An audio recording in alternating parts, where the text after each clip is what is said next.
Hello everyone, I am the storyteller and I am here to help you today.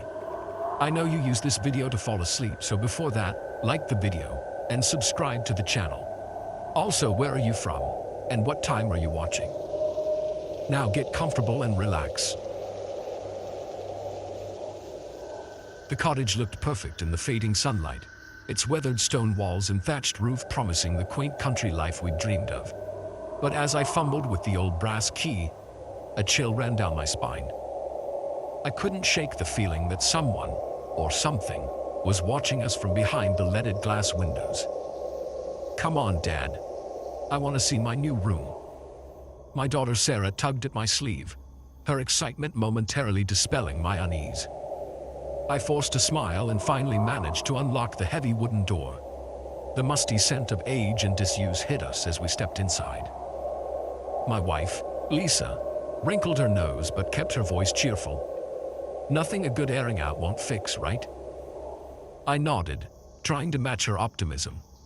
We'd saved for years to escape the chaos of city life, to give Sarah a chance to grow up somewhere peaceful. This was supposed to be our fresh start. As we explored the cottage that first evening, the creaks and groans of the old structure set my nerves on edge. I told myself it was just the house settling, that all the strange noises were perfectly normal in a building this old. But when a door slammed shut upstairs while we were all in the kitchen, I couldn't explain it away so easily. I'll go check it out, I said, trying to keep the tremor out of my voice. Lisa gave me a concerned look but didn't say anything as I headed up the narrow staircase. The upper floor was cloaked in shadows, the fading daylight barely penetrating the small windows. I moved cautiously down the hallway, my hand trailing along the rough plaster wall. The door to what we'd planned as Sarah's room stood slightly ajar, and I pushed it open slowly. The room was empty, just as we'd left it earlier. But as I turned to leave, something caught my eye. There, in the dust on the windowsill, was a single, perfect handprint, far too small to belong to any of us. My heart pounding, I backed out of the room and hurried downstairs. I didn't mention what I'd seen to Lisa or Sarah. There had to be a logical explanation, and I didn't want to frighten them on our first night in our new home. That night, as we lay in our creaky bed, the sounds of the countryside keeping us awake, Lisa whispered, "Do you think we made the right decision, moving out here?" I pulled her close, breathing in the familiar scent of her hair. "Of course we did. It's just going to take some getting used to, that's all." But as the words left my mouth, a long, low moan echoed through the house. We both sat bolt upright, straining our ears in the darkness. "What was that?" Lisa's voice was barely audible. "Probably just the wind," I said, not believing it myself. "Old houses make all sorts of noises." We eventually drifted off to sleep, but our rest was far from peaceful. I dreamed of dark shapes moving just out of sight, of whispered voices speaking in a language I couldn't understand. The next morning, exhausted and on edge, we tried to go about the business of settling into our new home. Sarah seemed oblivious to the tension, happily exploring every nook and cranny of the cottage. It was while unpacking boxes in the living room that I first noticed the scratching sounds coming from inside the walls. At first, I dismissed it as mice, not unexpected in an old country house. But as the day wore on, the scratching grew louder, more insistent. It seemed to follow us from room to room, always just on the other side of the plaster. Lisa noticed it too, her eyes widening as a particularly loud scratch came from behind the fireplace. "Maybe we should call an exterminator," she suggested, her voice tight with forced calm. I nodded, grateful for the pretense of normalcy. "I'll look one up right now." But when I tried to use my phone, I found there was no signal. The landline we'd had installed gave nothing but static when I picked up the receiver. We were cut off. That night, things escalated. We were jolted awake by Sarah's scream, piercing through the darkness. We rushed to her room to find her sitting up in bed, her eyes wide with terror. "There was a lady," she sobbed as Lisa gathered her into her arms. "A lady in old-fashioned clothes. She was standing right there, watching me." I searched the room, my heart racing, but found nothing. No sign of an intruder. No explanation for what Sarah had seen. As I turned back to comfort my daughter, my foot caught on something. Looking down, I saw a small antiquated doll lying on the floor. A doll I was certain hadn't been there when we'd put Sarah to bed. The next day, we were all on edge. Strange occurrences seemed to multiply by the hour. Books would fall from shelves with no one near them. The temperature would plummet in certain rooms, our breath fogging the air even as bright sunlight streamed through the windows. And always, there was the feeling of being watched. Lisa and I tried to rationalize it, to come up with logical explanations.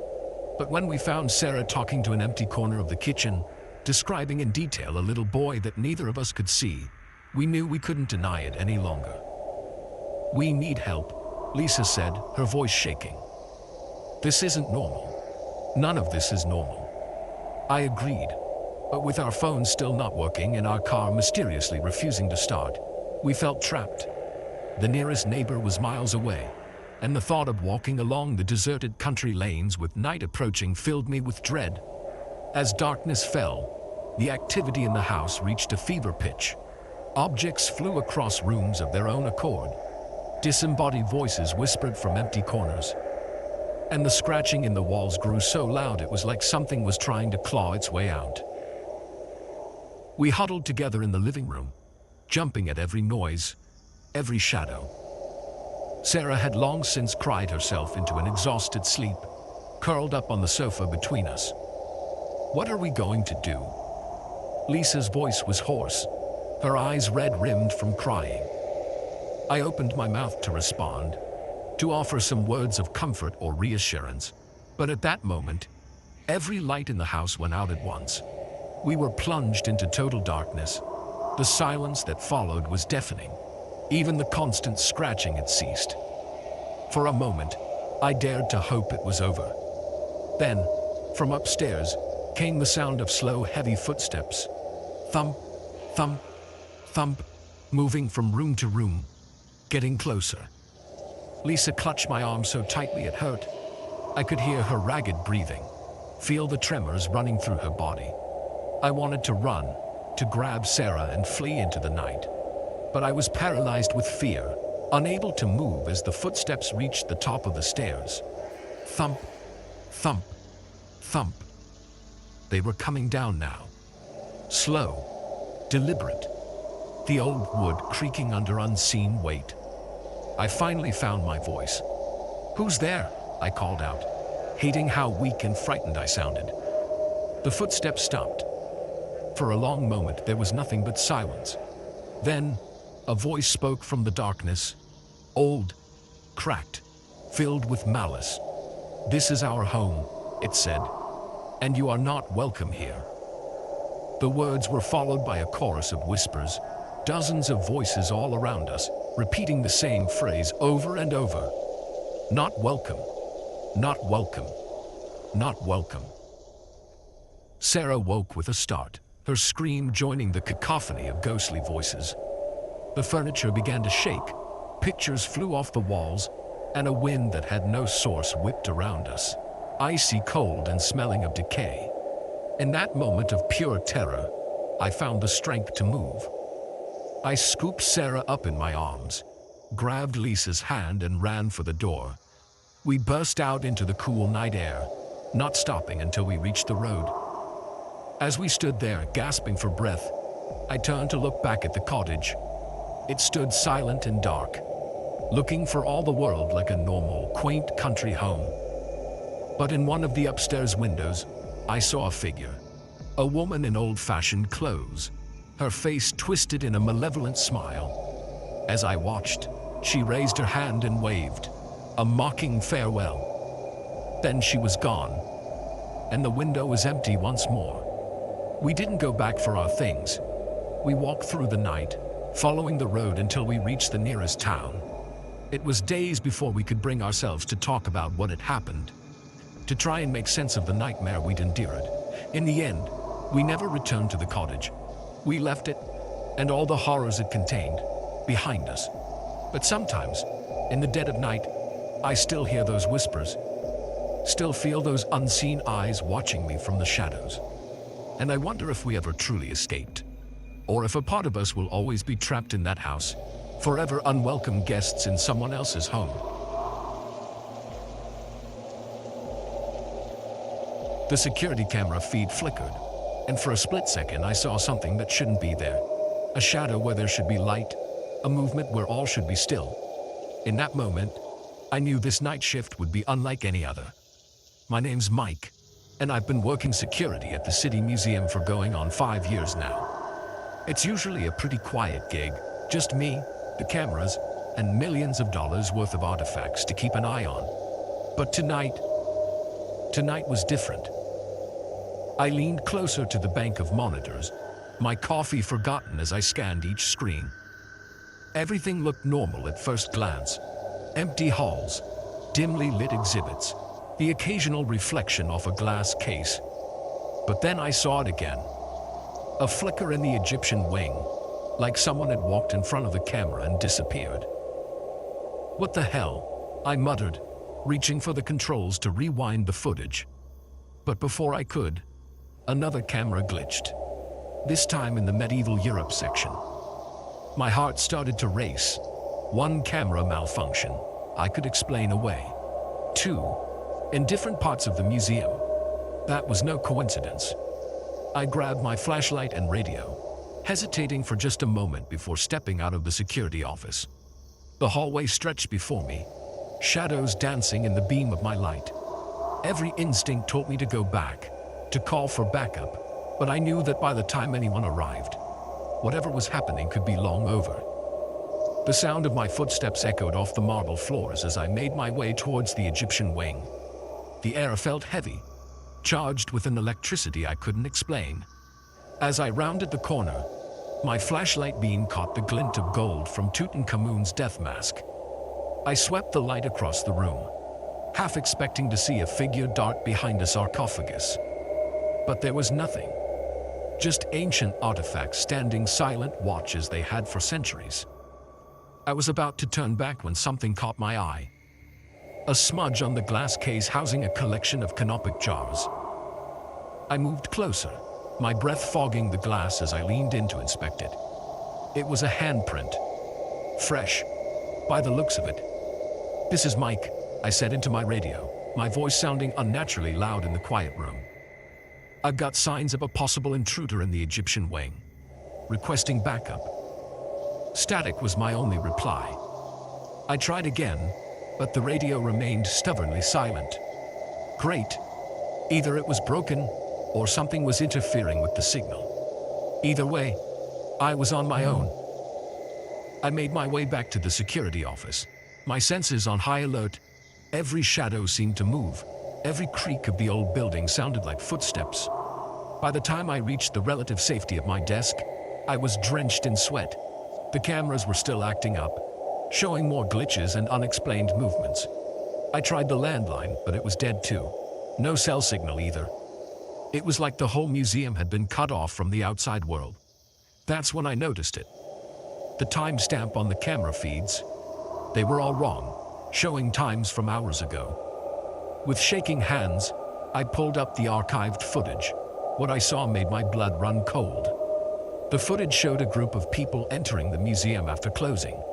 They moved with purpose, clearly knowing where they were going. I watched in horror as they systematically made their way through the exhibits, somehow disabling alarms and bypassing security measures. But it was what they were doing that really got to me. They weren't just stealing artifacts, they were replacing them with perfect replicas, as far as I could tell. If I hadn't been watching it happen, I never would have known the difference. I fast-forwarded through the footage, my heart pounding as I watched them work their way through the museum. They were professionals, no doubt about it. And they were almost done. The timestamp on the last bit of footage was just minutes ago. They were still here. I jumped up from my chair, knocking over my cold coffee in the process. I had to do something, had to stop them. But what could one security guard do against a team of professional thieves? I grabbed my flashlight again, along with the pepper spray I kept in my desk. It wasn't much, but it was better than nothing. As I stepped back into the hallway, I heard voices, soft, but getting closer. I ducked into an alcove, trying to slow my breathing as I listened. "That's the last of it," a man's voice said. "Let's get out of here before sunrise." "What about the guard?" This voice was female, low and husky. "Taken care of," a third voice replied. "He'll be out cold for hours. By the time anyone realizes what's happened, we'll be long gone." I frowned. Out cold, but I was right here, very much awake. Then it hit me. They must have gotten to Jim, the other night guard. He usually patrolled the West Wing while I monitored the cameras. I hadn't seen him all night. Hadn't even thought to check on him. Guilt and anger warred inside me. I should have known something was wrong when Jim didn't check in. Now he could be hurt or worse, and these thieves were about to get away with the crime of the century. I couldn't let that happen. Taking a deep breath, I stepped out of my hiding place. "Freeze!" I shouted, pointing my flashlight at the group. "Security, don't move." For a moment, they looked startled. There were 5 of them, all dressed in black, carrying large duffel bags that I assumed were full of priceless artifacts. Then the one in front, a tall man with cold eyes, smiled. Well, he said. "Looks like we missed one." He turned to his companions. "Take care of him." 2 of them started towards me. I backed up, fumbling for my pepper spray. "Stay back," I warned, trying to keep my voice steady. "I've called for backup. The police are on their way." The woman laughed. "No, you haven't," she said. "All communications are jammed. You're all alone. Rent a cop." She was right, and we both knew it, but I couldn't give up. I thought of all the history in this museum, of the thousands of people who came here every day to learn and wonder. I couldn't let these thieves take that away. In that moment of distraction, one of them lunged at me. I managed to dodge him by spraying wildly with the pepper spray. Someone cursed, and I heard the sound of coughing, but then a fist connected with my jaw, sending me sprawling. I hit the ground hard, my flashlight skittering across the floor. Through dazed eyes, I saw the leader bend down to pick it up. "You should have stayed in your office," he said, his voice almost gentle. "Now we'll have to do this the hard way." I tried to get up, but a boot on my chest kept me down. I could taste blood in my mouth, could feel the panic rising as I realized how utterly outmatched I was. But then, miraculously, I heard it. Sirens, growing louder by the second. The thieves heard it too. Their heads snapped up, looking towards the windows where blue and red lights were now visible. "How?" the woman hissed. "The alarms never went off." I managed to grin, even though it hurt. "Silent alarm," I lied. "Triggered as soon as you entered the building. Guess your tech isn't as good as you thought." The leader's face twisted in anger. He raised the flashlight, and I braced myself for the blow. But it never came. Instead, the sound of breaking glass filled the air, followed by shouts of "Police, freeze." What happened next was a blur. The boot on my chest disappeared as the thieves scattered. I heard more shouting, the sound of running feet, a gunshot that echoed through the cavernous halls of the museum. And then, suddenly, it was over. I found myself being helped to my feet by a concerned-looking police officer. "Are you all right, sir?" she asked, her eyes scanning me for injuries. I nodded, wincing at the movement. "Yeah, I think so." "Did you get them?" She smiled. "We got them, all 5, plus the artifacts they were trying to steal." "You did good, holding them off like that." I sagged in relief, the adrenaline finally wearing off. As the officer led me outside to a waiting ambulance, I saw the thieves being loaded into police cars. The leader caught my eye as he was being put in the back of a cruiser. The look he gave me was pure hatred. I should have been scared, but instead, I felt a surge of pride. I had done my job. I had protected the museum and everything in it. As the paramedics checked me over, I watched the sun begin to rise over the city. In a few hours, the museum would open as usual. Visitors would come, marveling at artifacts that were thousands of years old, never knowing how close they came to losing them forever. And me, I'd be back tomorrow night, watching over it all. Because that's what I do. That's who I am. I'm the night guard, the unseen protector of history itself. And no matter what comes, I'll be ready. The scratching sound from my closet grew louder, more insistent. I froze, textbook forgotten in my lap, as the noise changed from a gentle scrape to a frantic scrabbling. Whatever was in there, it wanted out, and I was terrified to find out what it might be. My name's Jess, and up until tonight, my biggest worry was passing my Psych 101 midterm. Funny how quickly priorities can change when you're faced with the possibility of a monster in your closet. It had started innocently enough. Just another late-night study session in my dorm room, fueled by too much coffee and the creeping dread of impending exams. My roommate, Sarah, was out for the night, probably at another party. I envied her ability to balance academics and social life, and while I was stuck here, drowning in a sea of highlighters and sticky notes, the first scratch was so faint I barely noticed it. I glanced up from my textbook, cocking my head to listen. Nothing. Just the usual ambient sounds of dorm life. Distant music, muffled voices, the hum of my ancient mini-fridge. I shrugged it off, turning back to my studies. But then I heard it again. A soft, deliberate scraping sound like fingernails on wood, and it was coming from my closet. My heart rate picked up. I set my textbook aside, eyes fixed on the closed closet door. "Hello?" I called out, feeling stupid even as I did so. What did I expect, and for someone to answer? Silence greeted me. I let out a shaky laugh, running a hand through my messy hair. "Get it together, Jess," I muttered. "You're losing it."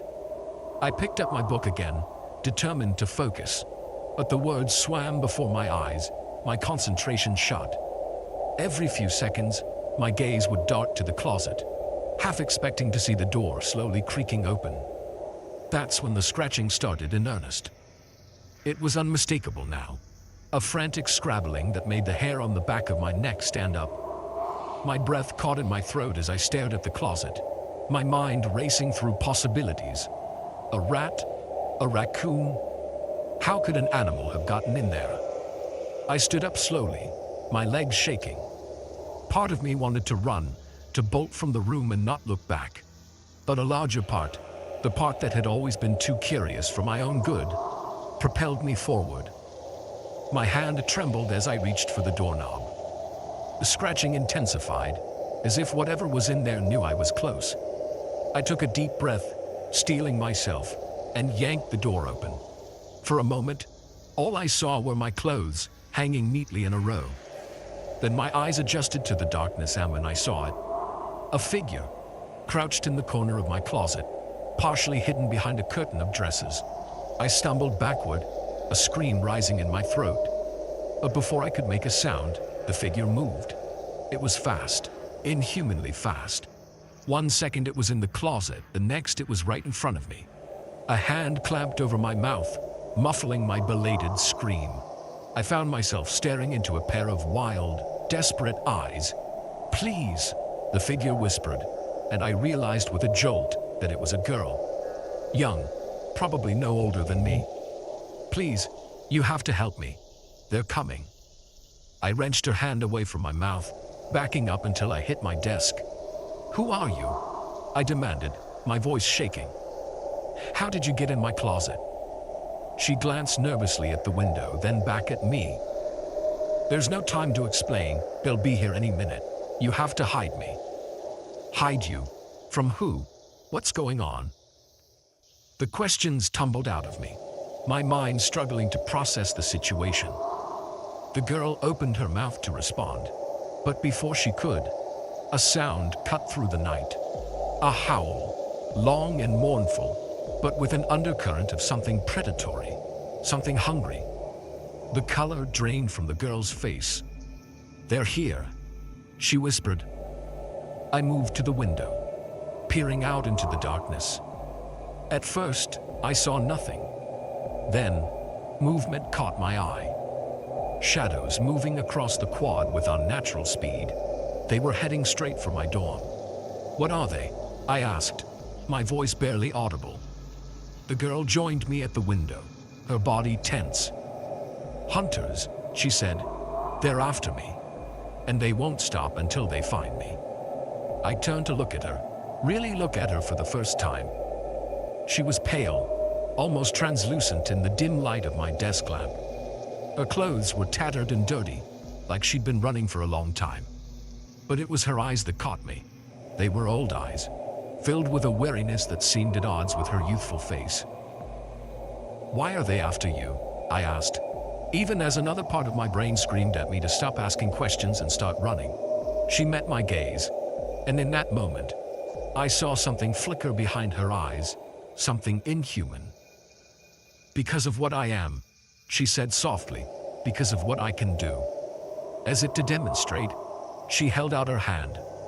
Before my disbelieving eyes, a small flame appeared in her palm, dancing and flickering with a life of its own. I stumbled back, my mind reeling. This couldn't be real. Things like this didn't happen in real life. They happened in books, in movies, not in a college dorm room on a Tuesday night. Another howl split the air. Closer this time. The girl extinguished the flame, her eyes pleading. "Please," she said. "I know this is crazy. I know you have no reason to trust me. But if they find me, they'll kill me, and anyone who gets in their way." I looked back out the window. The shadows were at the entrance to my dorm now. In a matter of minutes, they'd be here. I made a decision then, one that would change the course of my life forever. "Okay," I said, surprising myself with how steady my voice sounded. "I'll help you." "What do we do?" Relief flooded her face. "Thank you," she breathed. Then, "All business. We need to get out of here. Is there a back way out of the building?" I nodded. "Fire escape. But we're on the 3rd floor." "That's fine. I can get us down safely." She held out her hand to me. "Do you trust me?" I hesitated for a moment, then took her hand. It was warm, almost hot to the touch. "I must be insane," I muttered. She gave me a grim smile. "Probably, but insane is better than dead." We moved quickly, grabbing my backpack and shoving a few essentials into it. As we were about to leave, I hesitated, looking back at my desk. My textbook lay open, notes scattered around it.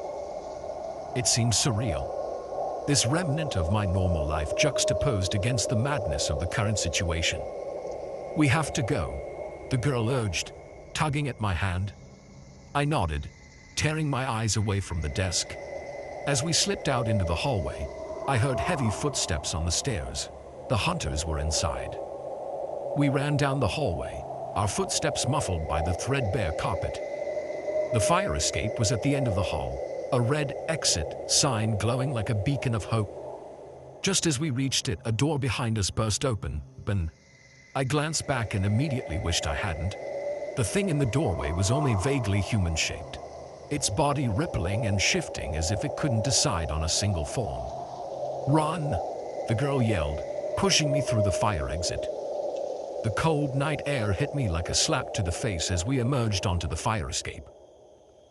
Without hesitation, the girl vaulted over the railing, pulling me with her. I wanted to scream, but the sound caught in my throat as we fell. Then, impossibly, our descent slowed. It was as if we were floating, gently carried by an unseen force. We touched down softly on the grass below. Above us, I could hear snarls and the sound of metal tearing as the hunters reached the fire escape. "Come on," the girl said, already running. "We need to get to the woods. I can lose them there." I followed her, my legs moving almost of their own accord. As we ran across the open expanse of the quad, I heard a thud behind us. The hunters had jumped down, foregoing the fire escape entirely. We reached the tree line just as another howl pierced the night. I risked a glance back and immediately regretted it. The hunters were gaining on us, their forms shifting and changing as they ran. One moment they were wolf-like, the next more bear than man. The girl led me deeper into the woods, weaving between trees with a surety that spoke of long practice. I stumbled along behind her, branches whipping at my face, roots threatening to trip me with every step. "Where are we going?" I gasped out between breaths. "There's a place," she panted back. "A safe place. If we can reach it, they can't follow."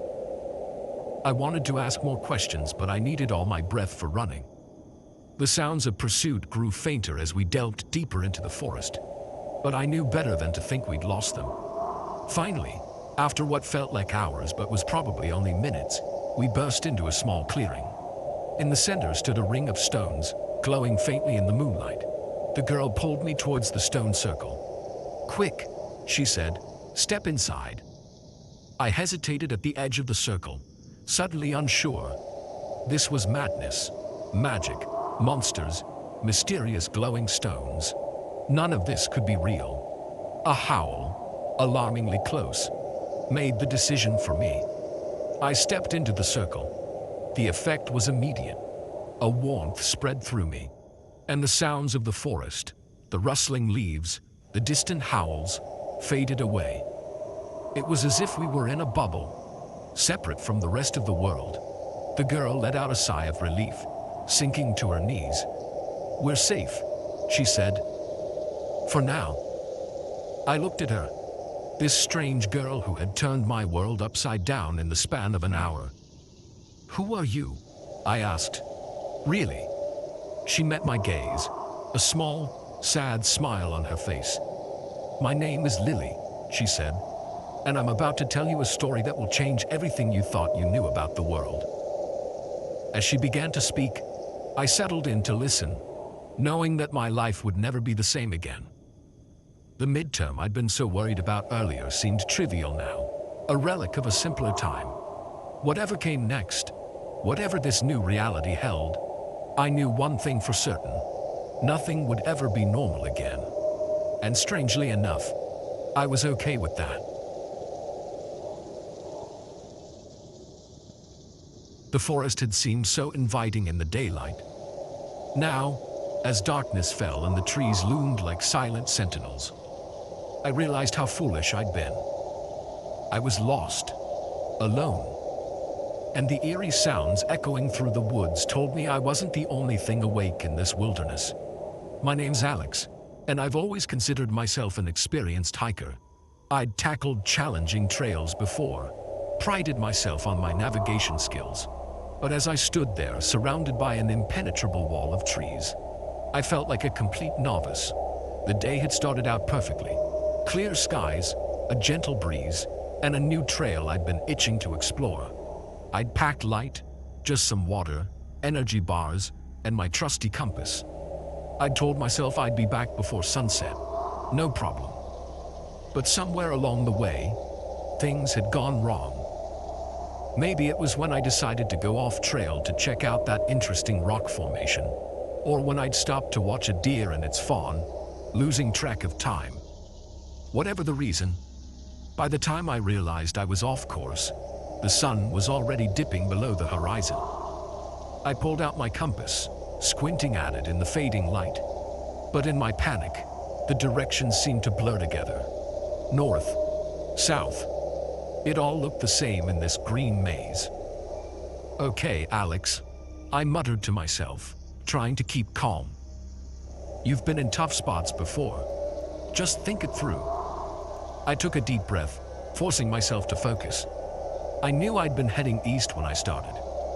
So if I just turned around and went west, I should eventually hit the trail again, right?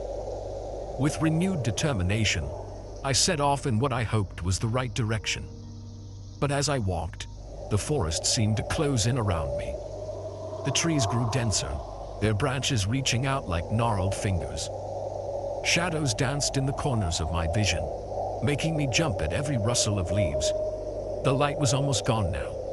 The forest floor plunged into an eerie twilight. I fumbled in my pack for my flashlight, cursing under my breath when I couldn't find it. Had I really been stupid enough to leave it behind? A twig snapped somewhere to my left and I whirled around, heart pounding. "Hello," I called out, immediately regretting it. If there was something out there, I just announced my presence. Silence answered me, but it was a loaded silence, full of potential energy. I could feel eyes on me, watching from the darkness. I picked up my pace, no longer caring about direction. I just needed to get out, to find some sign of civilization. But the faster I walked, the more turned around I became. Trees I could have sworn I'd passed before loomed out of the darkness. Was I going in circles? A low growl froze me in my tracks. It wasn't the sound of any animal I recognized. Too deep, too wrong. I held my breath, straining my ears. For a moment, there was nothing. Then I heard it again, closer this time. Panic surged through me, and I ran. Branches whipped at my face. Roots seemed to reach up to trip me. But I didn't slow down. I could hear something crashing through the underbrush behind me, gaining ground with every second. I burst into a small clearing, the sudden moonlight momentarily blinding me. As my eyes adjusted, I saw a figure standing on the other side of the clearing. Relief flooded through me. "Hey!" I shouted, waving my arms. "I'm lost. Can you help me?" The figure didn't move. As I got closer, I realized something was off. It was too tall, too still, and its proportions were wrong. I skidded to a stop, my relief turning to ice in my veins. This wasn't a person. I didn't know what it was, but every instinct I had was screaming at me to run. Before I could move, the thing's head snapped towards me. In the moonlight, I caught a glimpse of eyes reflecting an unnatural green, a mouth full of too many teeth. I turned and ran back into the trees, no longer caring about direction or finding my way out. My only thought was to get away from that thing in the clearing. I ran until my lungs burned and my legs felt like jelly. When I couldn't run anymore, I collapsed against a tree, gasping for breath. The forest was silent again, but it was a tense silence, full of watchful anticipation. As I sat there trying to catch my breath and calm my racing heart, I became aware of a soft glow coming from my right. At first, I thought it was my eyes playing tricks on me. But as I focused on it, the glow grew stronger. Curiosity overcame fear, and I found myself moving towards the light. As I got closer, I realized it was coming from a small cave, half hidden by thick underbrush. I hesitated at the entrance. Every horror movie I'd ever seen was screaming at me not to go in, but the alternative was staying out here in the dark, with whatever that thing in the clearing had been. Taking a deep breath, I ducked into the cave. The source of the glow became apparent immediately. Strange, luminescent fungi covered the walls, casting a soft, blue-green light throughout the small space. But it wasn't the fungi that caught my attention. In the center of the cave stood a stone pedestal, and on top of it sat an ancient-looking book. I approached cautiously, half expecting something to jump out at me. But nothing happened. The book just sat there, its leather cover cracked and worn with age. Against my better judgment, I reached out and opened it. The pages were filled with strange symbols and diagrams, none of which made any sense to me. But as I flipped through, a loose page fell out. I picked it up, squinting at the faded handwriting. It was in English, unlike the rest of the book. As I read, my eyes widened. It was a warning. A description of creatures that lived in these woods, ancient beings that had been here long before humans. Beings that didn't take kindly to trespassers. A chill ran down my spine as I remembered the thing in the clearing. Was that what the note was talking about? The next part of the note described a ritual, a way to appease these creatures and ensure safe passage through their domain. It seemed absurd, like something out of a fantasy novel. But after what I'd seen tonight, I was willing to believe just about anything. I memorized the ritual as best I could, then tucked the note into my pocket. As I turned to leave the cave, a growl from outside made me freeze. It was back, and it had found me. I could see its silhouette at the cave entrance, blocking out the moonlight. Those eerie green eyes gleamed in the darkness, fixed on me. With shaking hands, I began the ritual. I didn't have the items the note mentioned, but I hoped intent would be enough. I spoke the words phonetically, not understanding their meaning but putting every ounce of desperation I had into them. As I finished the last word, the creature lunged. I closed my eyes, bracing for impact, but it never came. I opened my eyes to find the cave empty. The creature was gone, as if it had never been there. Even its silhouette at the entrance had vanished. For a long moment, I just stood there, hardly daring to breathe. Had it worked? Or was this just the calm before the storm? Gathering my courage, I stepped out of the cave. The forest was different. The oppressive darkness had lifted, and I could see a faint path leading away from the cave, softly illuminated by moonlight.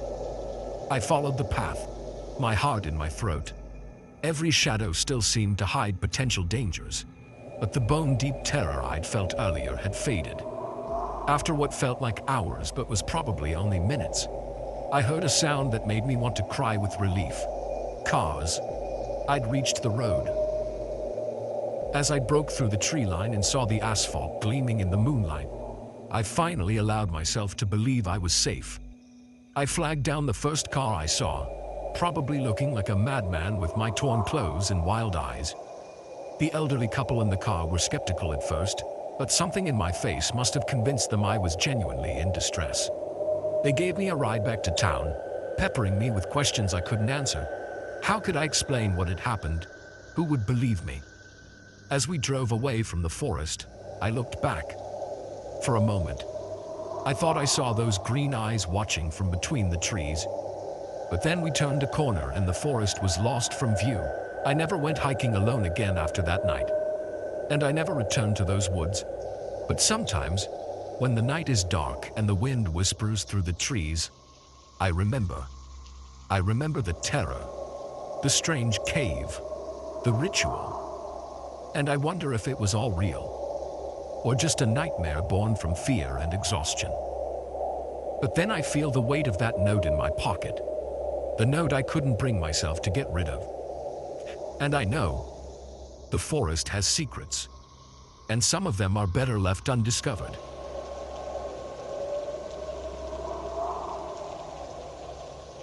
The scream that tore through the night was the most terrifying sound I'd ever heard. It wasn't just the volume or the suddenness that chilled me to the bone. It was the recognition. That was my daughter's voice, and she was no longer in her sleeping bag beside me.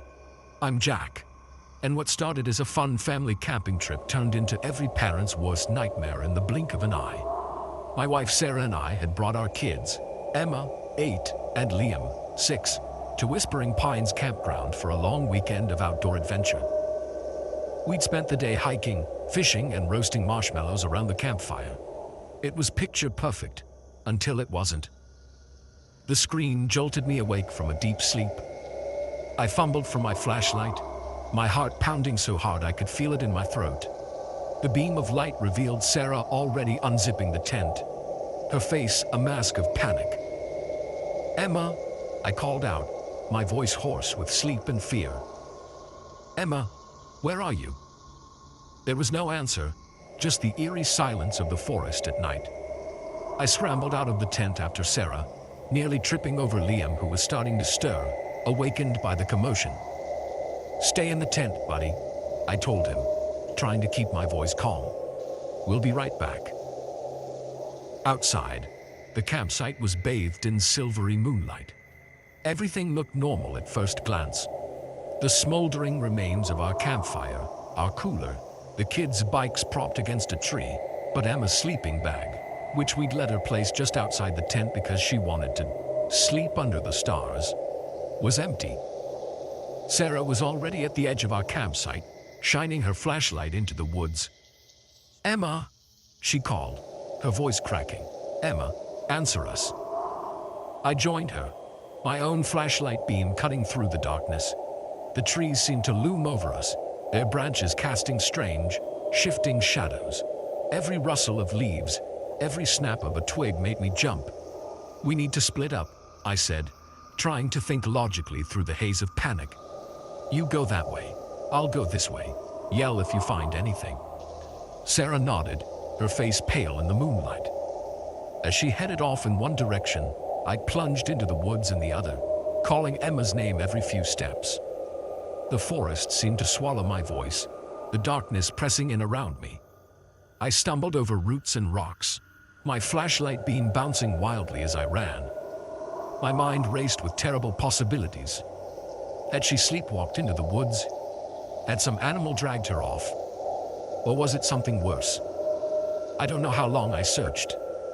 Time seemed to stretch and warp, minutes feeling like hours. My throat was raw from shouting, my legs aching from running through the uneven terrain. But I couldn't stop. My little girl was out there somewhere, alone and scared. Suddenly, I heard Sarah's voice in the distance. "Jack, Jack, come quick." I sprinted towards her voice, branches whipping at my face. I burst into a small clearing to find Sarah kneeling on the ground, holding something in her hands. As I got closer, I realized what it was. Emma's favorite stuffed animal, a worn rabbit she'd had since she was a baby. She wouldn't have gone anywhere without this, Sarah said, her voice trembling. "Jack, what's happening?" I knelt beside her, taking the stuffed rabbit. It was dirty and slightly damp, as if it had been lying on the forest floor for a while. A chill ran down my spine as I realized the implications. Emma hadn't just wandered off, something had taken her. As if in response to this thought, a twig snapped somewhere in the darkness beyond the clearing. Sarah and I both whirled around, our flashlights scanning the tree line. "Who's there?" I called out, trying to sound braver than I felt. For a moment, there was nothing.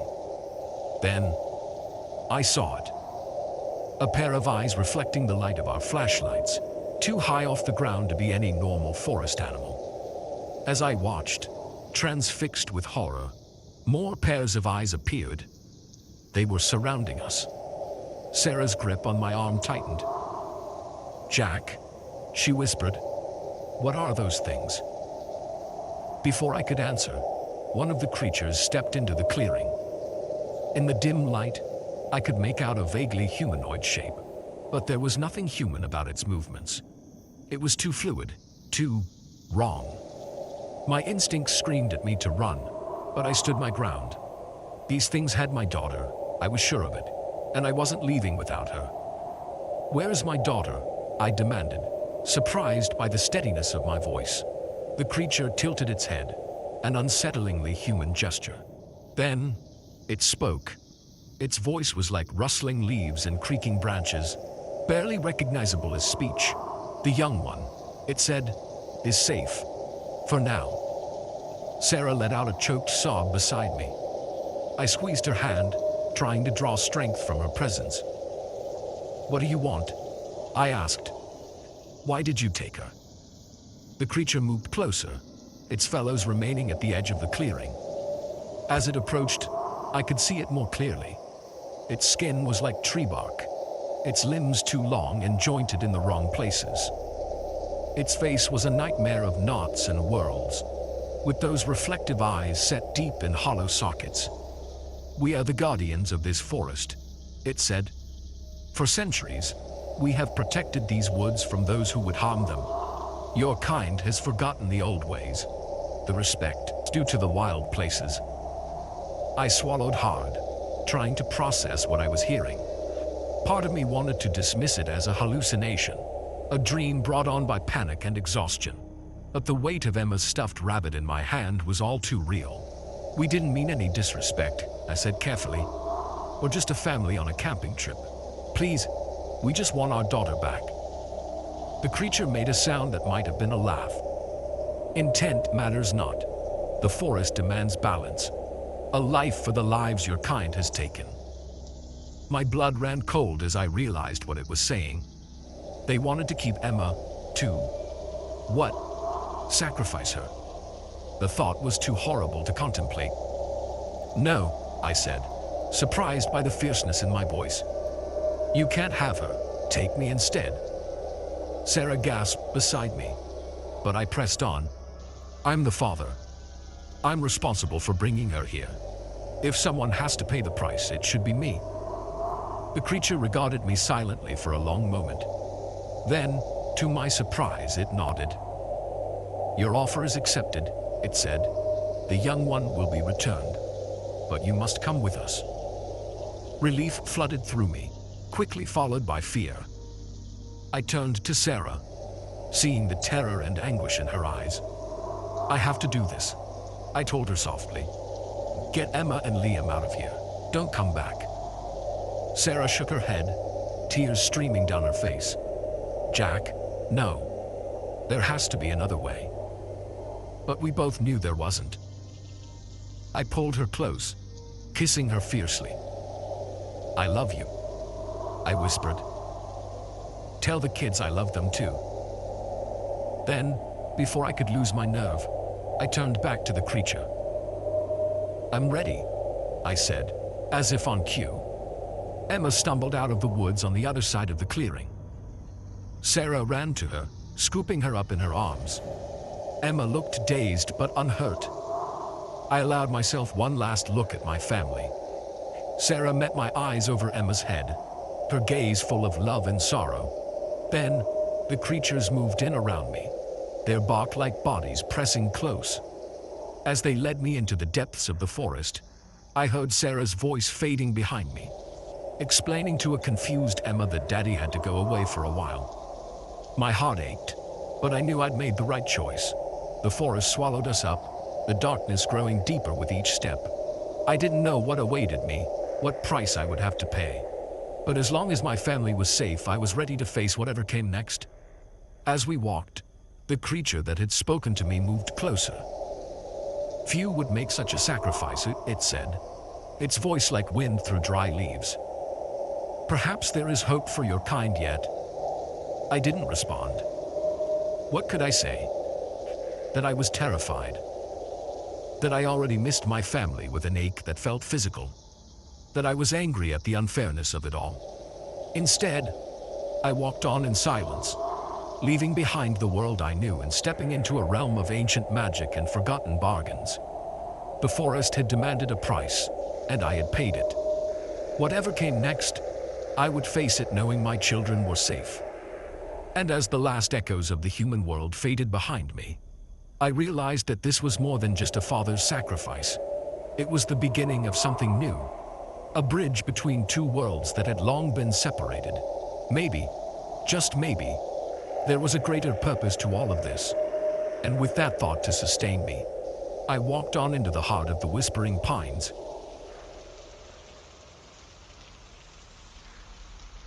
The silver photo frame on my nightstand was turned face down when I woke up. I distinctly remembered leaving it upright the night before, smiling at the family portrait it held.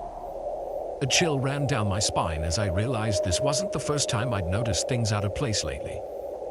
I'm Claire, a 34-year-old marketing executive who recently moved into a spacious suburban home. After years of cramped city living, I was thrilled to have more space. But with a demanding job and a house too big for one person to manage, I decided to hire a housekeeper. Enter Mrs. Phillips, a stern-looking woman in her 60s with impeccable references. She seemed perfect, efficient, thorough, and available to work the hours I needed. I thought I'd struck gold. The first few weeks were great. I'd come home to a spotless house, laundry done, and sometimes even a meal prepped in the fridge. Mrs. Phillips was a godsend, allowing me to focus on my work without drowning in household chores. But then, little things started to feel off. It began with small inconsistencies. A book on the coffee table that I didn't remember leaving there. The order of my shoes in the closet slightly rearranged. My favorite mug in a different cabinet. At first, I brushed it off. Maybe I was more forgetful than I realized. The stress of my job was getting to me, surely. But as the occurrences became more frequent and noticeable, a nagging sense of unease began to grow. One evening, I came home to find my laptop open on the kitchen counter. I always kept it in my study, and I certainly hadn't left it running. When I checked the browser history, I found searches for my name, my family members, and my company.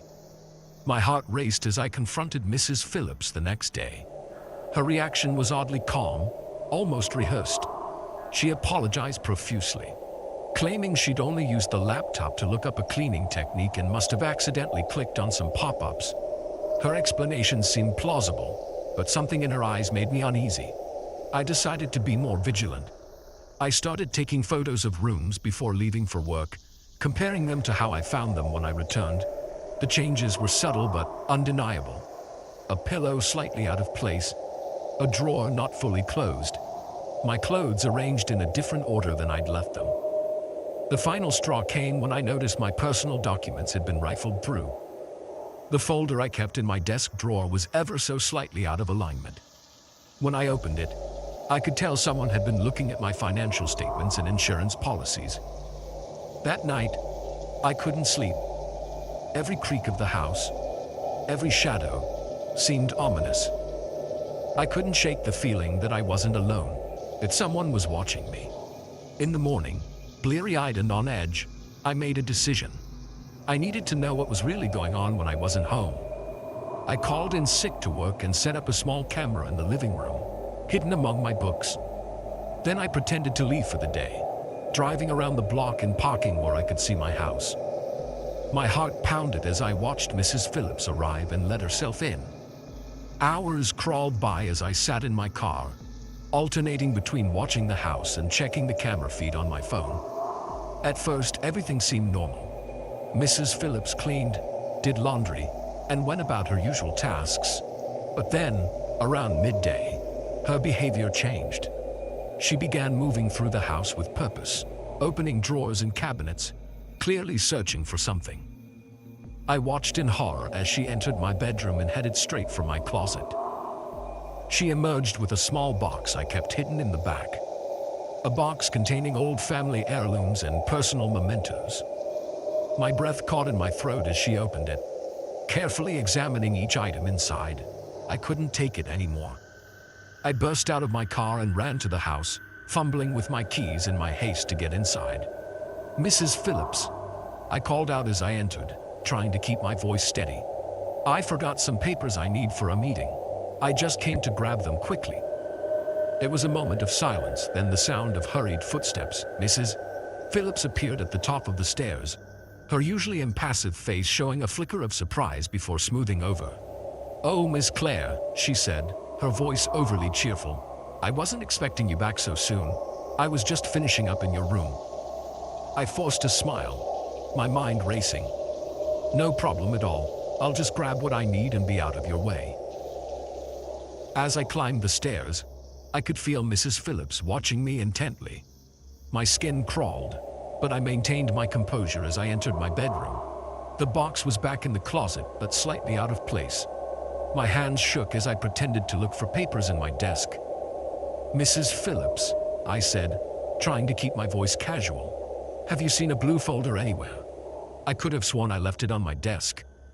"No, I'm afraid not," she replied, hovering in the doorway. "But I'd be happy to help you look." "That's all right," I said quickly. "I probably left it at the office. I should get going anyway." I made a show of checking my watch and hurrying out, all too aware of Mrs. Phillips' eyes on me. As I drove away, my mind was in turmoil. What was she looking for? Why was she so interested in my personal belongings? That night, I couldn't sleep. I pored over the camera footage, watching Mrs. Phillips methodically search my house. She seemed to be looking for something specific, but what? The next morning, I called Mrs. Phillips and told her I wouldn't need her services that day. Then I began my own search of the house, looking for anything out of place, any clue to what she might be after. In my study, I found a small slip of paper tucked into a book. It had a series of numbers written on it, a phone number I didn't recognize. With shaking hands, I dialed it. A gruff male voice answered. "Yeah? Who is this?" I asked, my voice barely above a whisper. There was a pause, then, "Who's asking?" I hung up, my heart racing. What had I stumbled into? Over the next few days, I became a detective in my own home.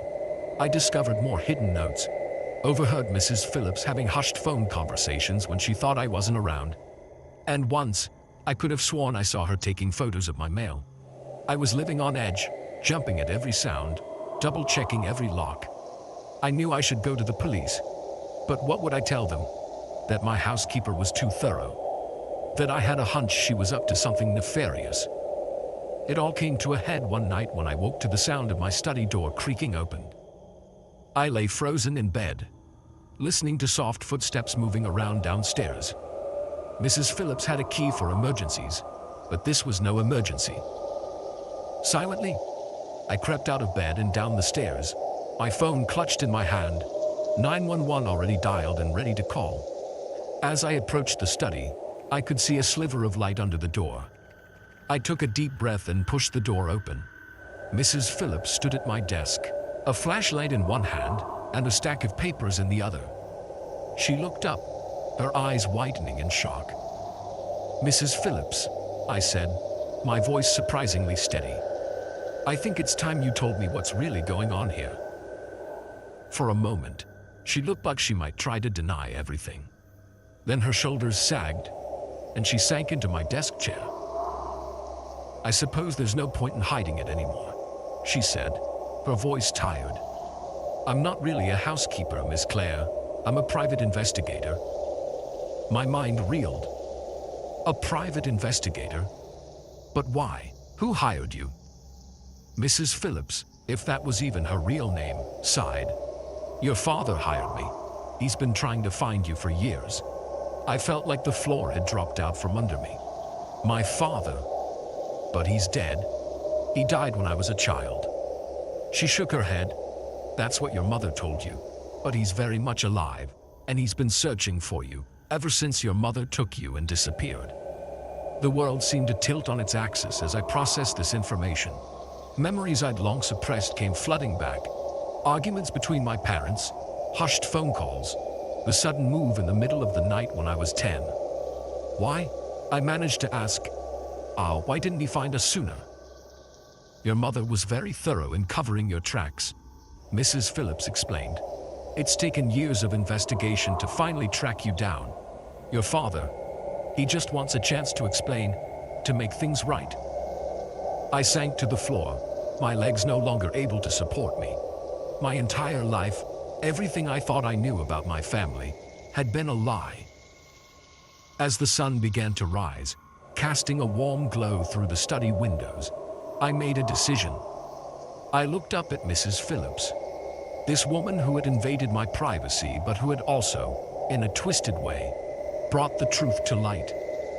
"I want to meet him," I said, my voice barely above a whisper. Mrs. Phillips nodded, a small smile on her face. "He'll be so happy to hear that. He's never stopped loving you, you know." As she took out her phone to make the call, I sat there on the floor of my study, watching the dawn of a new day, and the dawn of a new chapter in my life. The truth had been hiding in my home all along, disguised as a housekeeper with a feather duster and a secret agenda. I didn't know what the future held, what explanations or revelations awaited me. But I knew one thing for certain. Nothing in my life would ever be the same again.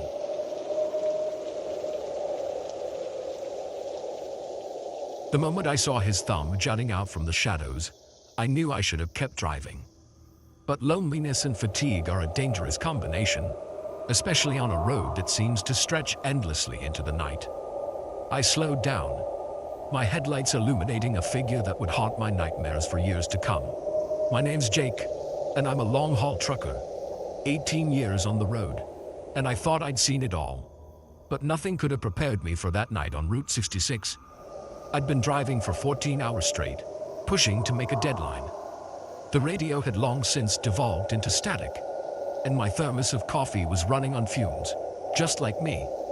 The monotony of the highway was starting to play tricks on my eyes, making the yellow lines dance and waver. That's when I saw him, a lone figure on the side of the road, thumb outstretched. In the split second it took me to pass him, our eyes met in my side mirror. There was something in that gaze that made my skin crawl, but exhaustion overrode my better judgment. I hit the brakes, the big rig groaning as it slowed to a stop. I watched in my mirror as the hitchhiker approached. He moved with an odd, jerky gait, like a marionette with tangled strings. As he got closer, I could make out more details. He was tall and rail-thin, wearing a threadbare jacket despite the warm night. His face was gaunt, all sharp angles and deep shadows. "Where you headed?" I called out as he reached the passenger door. His voice, when he answered, was like gravel being crushed. "Wherever you're going." Every instinct I had was screaming at me to put the truck in gear and get the hell out of there. But some misplaced sense of decency made me reach over and unlock the door instead. He clambered in, movements still jerky and uncoordinated. Up close, he smelled like damp earth and something metallic I couldn't quite place. I tried not to breathe too deeply as I pulled back onto the highway. "Name's Jake," I said, more to break the uncomfortable silence than out of any real desire to chat. He turned those unsettling eyes on me. "John," he replied after a beat too long. "John Smith." "Right.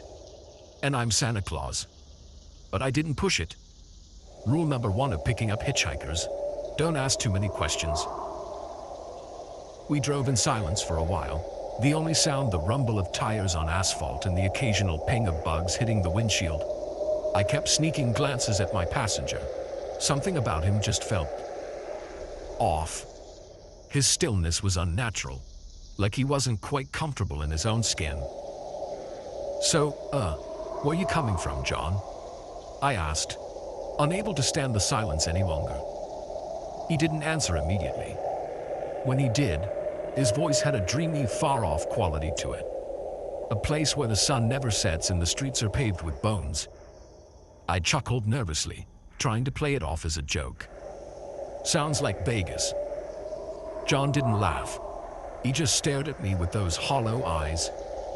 "You have no idea," he murmured. The cab of the truck suddenly felt very small and very cold. I cranked up the heat, but it didn't seem to make a difference. John had turned his attention to the window, watching the darkness rush by. As the miles ticked away, my unease grew. John's presence seemed to suck all the warmth and light out of the world.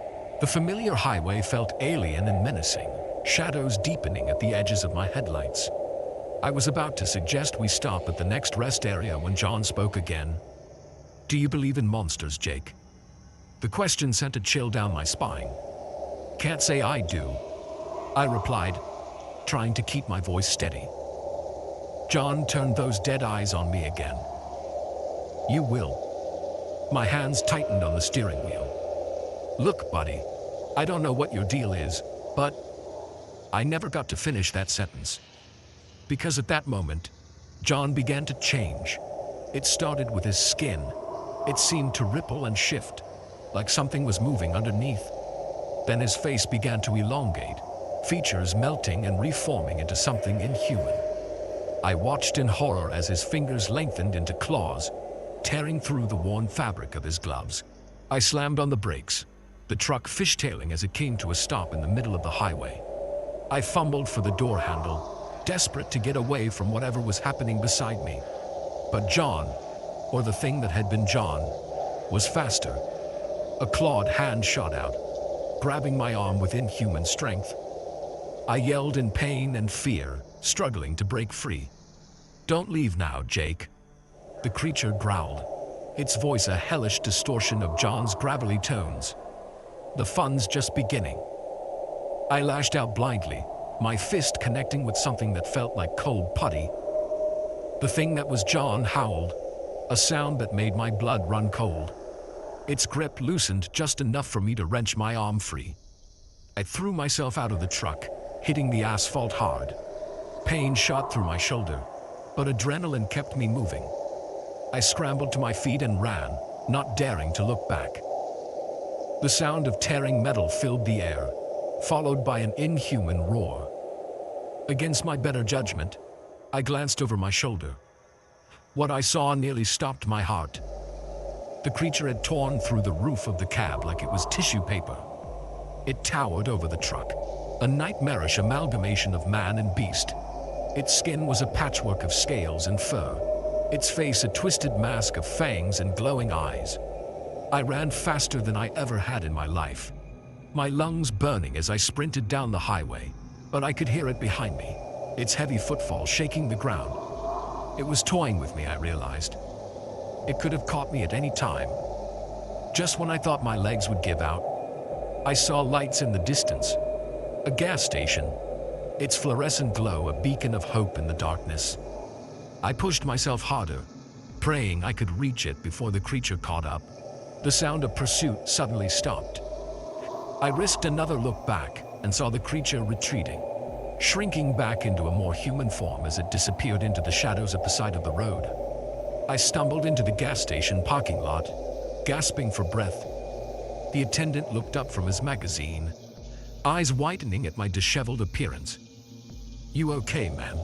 he asked, already reaching for the phone. I couldn't speak. I just shook my head, collapsing onto the cracked linoleum floor.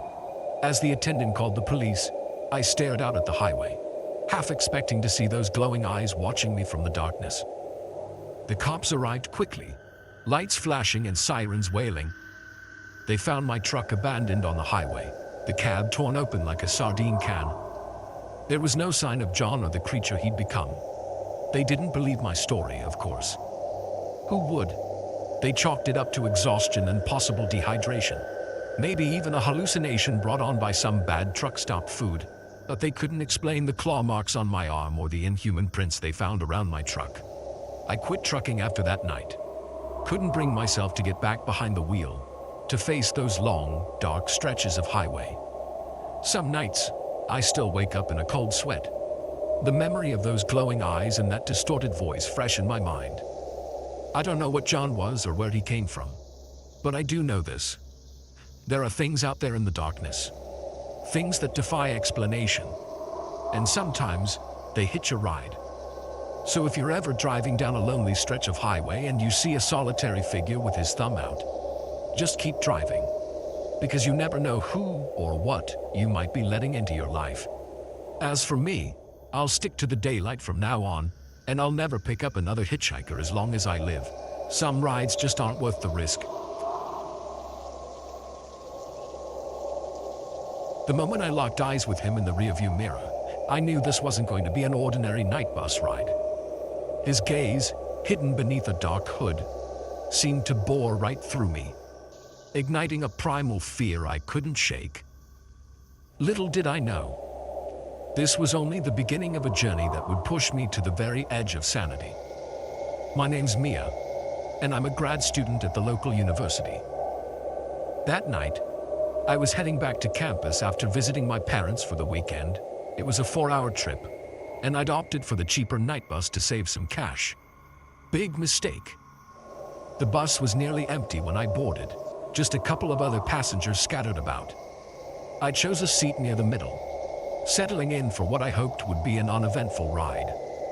As we pulled out of the station, I noticed him for the first time, a figure in a dark hoodie, sitting at the very back of the bus. At first, I didn't think much of it. Just another passenger, right?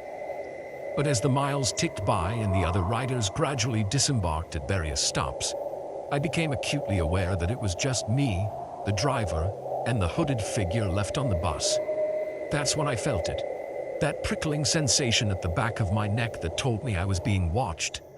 I tried to shake it off, telling myself I was just being paranoid. But every time I glanced in the rearview mirror above the driver's seat, I saw those eyes staring back at me.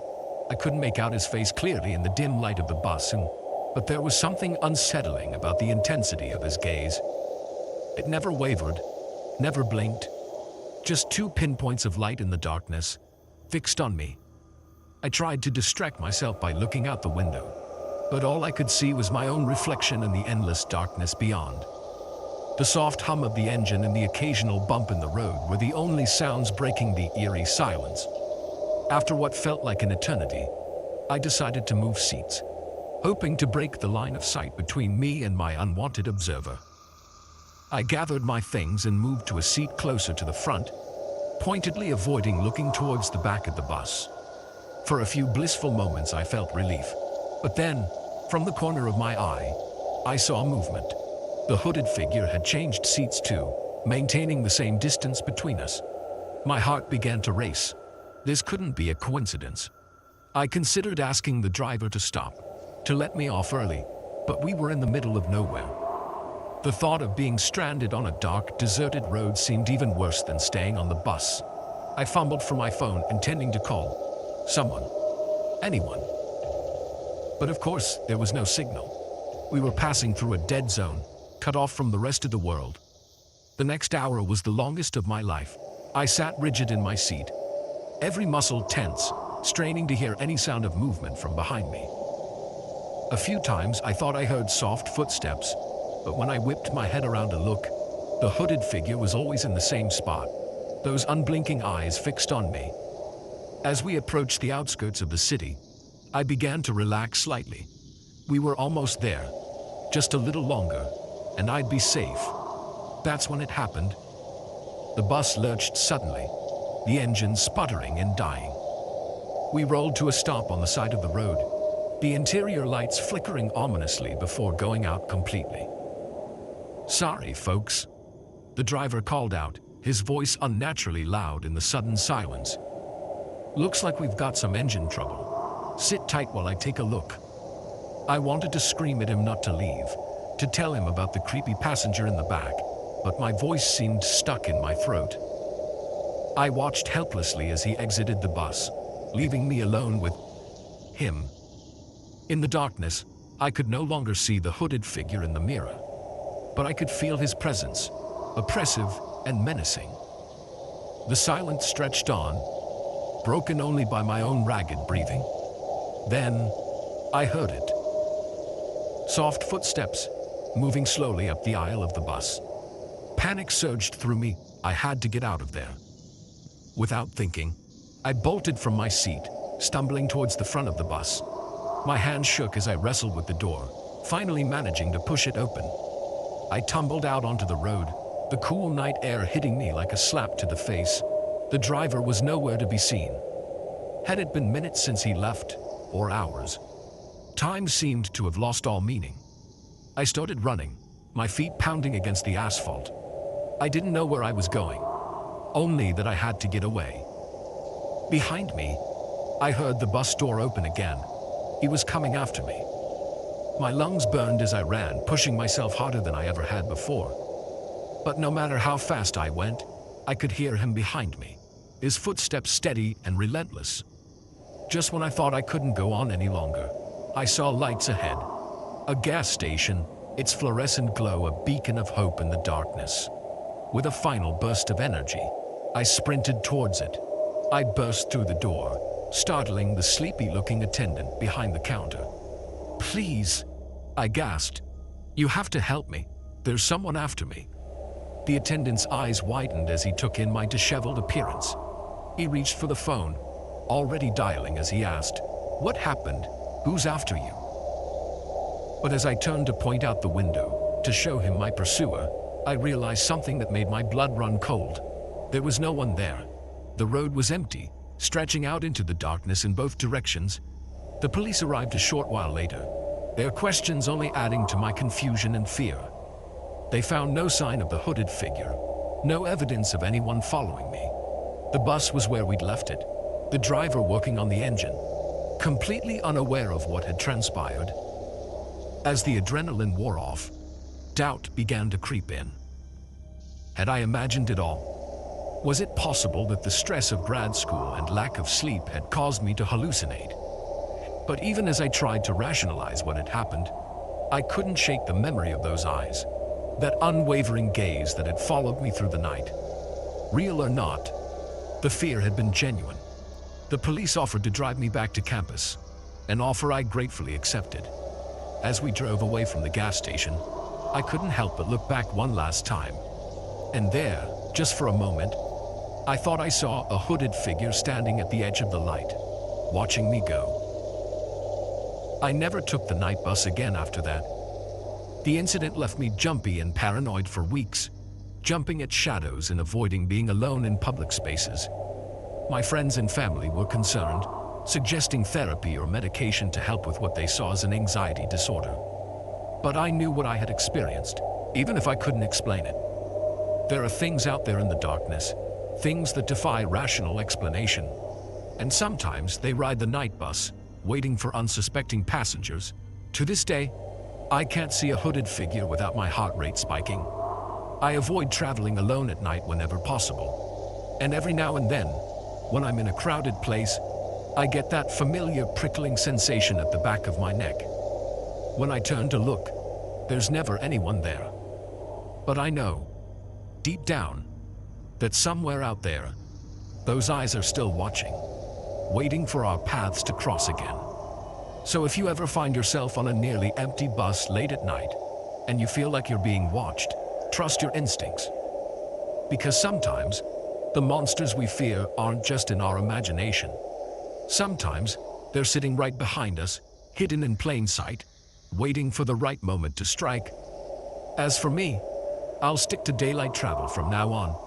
Some journeys just aren't worth the risk, because you never know who or what might be sharing your ride. The moment I saw the glint in the innkeeper's eye, I knew we'd made a terrible mistake. What was supposed to be a romantic getaway had suddenly become a fight for survival, and the quaint bed and breakfast we'd stumbled upon was anything but the cozy haven it appeared to be. I'm Emily, and my boyfriend Tom and I had been planning this trip for months. Both of us were swamped with work, me with my law firm, and Tom with his startup, and we desperately needed some time away from the city. When Tom found this charming little BB online, tucked away in the countryside, it seemed perfect, picturesque, isolated, and run by a sweet elderly couple. At least, that's what we thought. The drive out was beautiful, all winding country roads and rolling hills. As the GPS signal got weaker, I felt the stress of the city melting away. Tom reached over and squeezed my hand, a smile on his face that I hadn't seen in weeks. "Almost there," he said, as we turned onto a narrow dirt road. "Can you believe this place? It's like something out of a fairy tale." I had to agree. The old Victorian house that came into view was stunning, with its wraparound porch and gingerbread trim. Flower boxes overflowed with colorful blooms, and a neat gravel path led up to the front door. It was almost too perfect. As we pulled up, the front door opened, and out stepped our hosts, Mr. and Mrs. Wilkins, with a picture of small-town charm, he in a cardigan and bow tie, she in a floral dress with an apron. They waved enthusiastically as we got out of the car. "Welcome, welcome," Mrs. Wilkins called out, her voice syrupy sweet. "We're so glad you made it safely. Come in, come in. You must be exhausted from your journey." Mr. Wilkins insisted on carrying our bags, despite Tom's protests. As we followed them inside, I couldn't shake a nagging feeling that something was off. Their smiles were a little too wide, their hospitality a touch too eager. The interior of the BB was just as charming as the outside, filled with antique furniture and quirky knickknacks. But there was something about it that felt staged, like a movie set, rather than a real home. "Your room is just up these stairs," Mrs. Wilkins said, leading the way. "It's our best room, perfect for a young couple like yourselves." The room was beautiful, with a four-poster bed and a view of the surrounding countryside. But as Mrs. Wilkins fussed over the curtains and Mr. Wilkins set down our bags, I noticed them exchanging a look. It was quick, barely a flicker. But in that moment, I saw something cold and calculating in their eyes. "Dinner will be served at 7, Mrs. Wilkins announced, her cheerful demeanor back in place.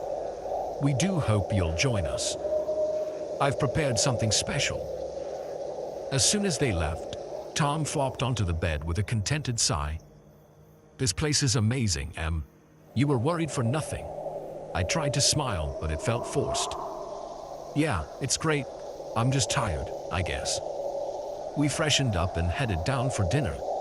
The dining room was cozy, with a crackling fireplace and a table set for 4.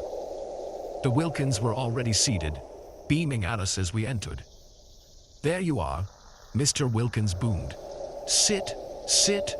Martha's outdone herself with the cooking tonight. The food was delicious, I had to admit, but as we ate, I couldn't help but notice how intently the Wilkins watched us. They asked questions about our lives, our jobs, our families. Nothing unusual for BB hosts. But there was an underlying intensity to their curiosity that set me on edge. "More wine, dear?" Mrs. Wilkins asked, already refilling my glass before I could respond. I took a sip to be polite, but my head was already feeling fuzzy. Tom, on the other hand, was on his third glass and growing increasingly animated. "This is incredible," he slurred slightly. "You guys, you're just the best. Aren't they the best, Em?" I nodded, trying to catch his eye, to somehow communicate that we needed to be cautious, but he was oblivious, caught up in the Wilkins charm offensive. As the evening wore on, my unease grew. The Wilkins' smiles never wavered, but their eyes seemed to grow colder, more predatory. I made excuses about being tired, practically dragging Tom away from the table. Back in our room, I tried to talk to Tom about my concerns, but he brushed them off. "You're being paranoid, Em," he said, his words slightly slurred. "They're just nice people. Relax, okay? That's why we're here." I wanted to argue, but exhaustion was creeping over me. Maybe I was overreacting. Maybe it was just the stress of the city making me jumpy. I fell into a fitful sleep, plagued by strange dreams of being watched. A noise woke me in the middle of the night. At first, I thought it was part of my dream, but then I heard it again. A soft creak, like someone walking on old floorboards. I sat up, my heart pounding. "Tom," I whispered, shaking him. But he was out cold, snoring softly. The moonlight filtering through the curtains cast eerie shadows across the room. As my eyes adjusted, I could have sworn I saw the doorknob turning slowly. I held my breath, willing it to be my imagination. But then the door began to open, inch by agonizing inch. A figure stood in the doorway, silhouetted against the darkness of the hallway. I wanted to scream, to wake Tom, to do something. But I was frozen, paralyzed by fear. The figure took a step into the room, and in that moment I recognized the outline of Mrs. Wilkins' floral dress. She moved towards the bed with unnatural grace, something glinting in her hand. Was it a knife? My mind raced, trying to make sense of what was happening. This couldn't be real. It had to be a nightmare. Just as she reached the foot of the bed, I found my voice. "What are you doing?" I croaked out. Mrs. Wilkins froze, then slowly turned her head towards me. In the dim light, I could see her face, and what I saw chilled me to the bone. Her kindly expression was gone, replaced by something inhuman, hungry. "Oh dear," she said, her voice no longer sweet but rasping and cold. "You weren't supposed to wake up." I screamed then, finally jolting Tom awake. He sat up, confused and groggy, as Mrs. Wilkins lunged towards us. What happened next was a blur of motion and terror. Tom, still half asleep, grappled with Mrs. Wilkins while I scrambled for my phone, but there was no signal, no way to call for help. "Run, Em," Tom yelled, struggling to hold Mrs. Wilkins back. "Get out of here." I hesitated for a split second, torn between helping Tom and finding help. But then Mr. Wilkins appeared in the doorway, his kindly demeanor replaced by the same predatory look as his wife. I made a decision then, one that would haunt me. I ran, past Mr. Wilkins, down the stairs, my bare feet slapping against the cold wooden floors. I could hear Tom shouting, the sounds of a struggle, but I didn't look back. I burst out of the front door into the cool night air, gasping and sobbing. The gravel path cut into my feet as I ran towards our car, fumbling for the keys in my pajama pocket. Just as I reached the car, I heard the front door of the BB slam open. Mr. Wilkins stood on the porch, his face twisted into something barely human.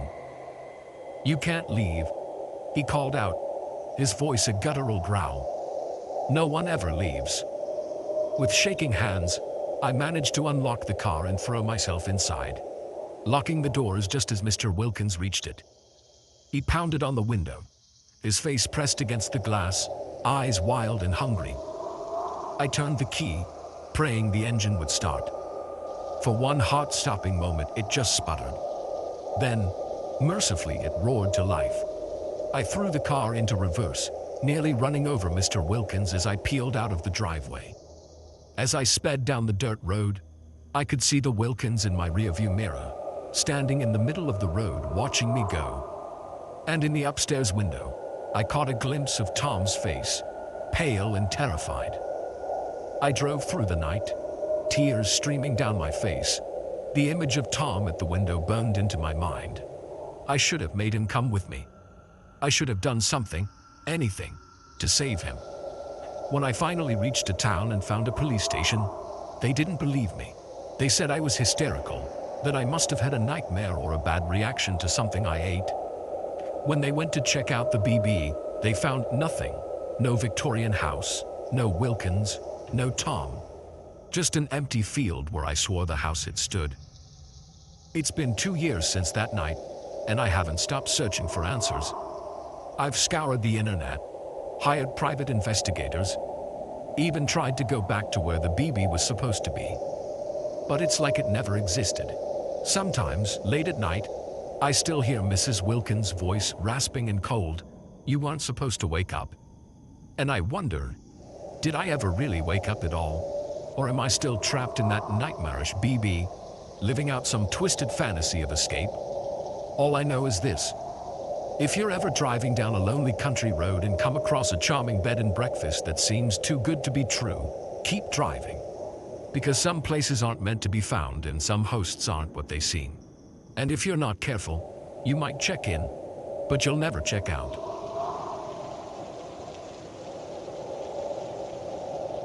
The ancient symbols carved into the tree bark seemed to pulse with an otherworldly energy, drawing me deeper into the forest. As a park ranger, I'd walked these trails 1,000 times, but I'd never seen anything like this before. Little did I know, my discovery would plunge me into a world of ancient rituals and unspeakable horrors lurking in the heart of the wilderness. My name's Sarah, and I've been a ranger at Whispering Pines National Park for over a decade.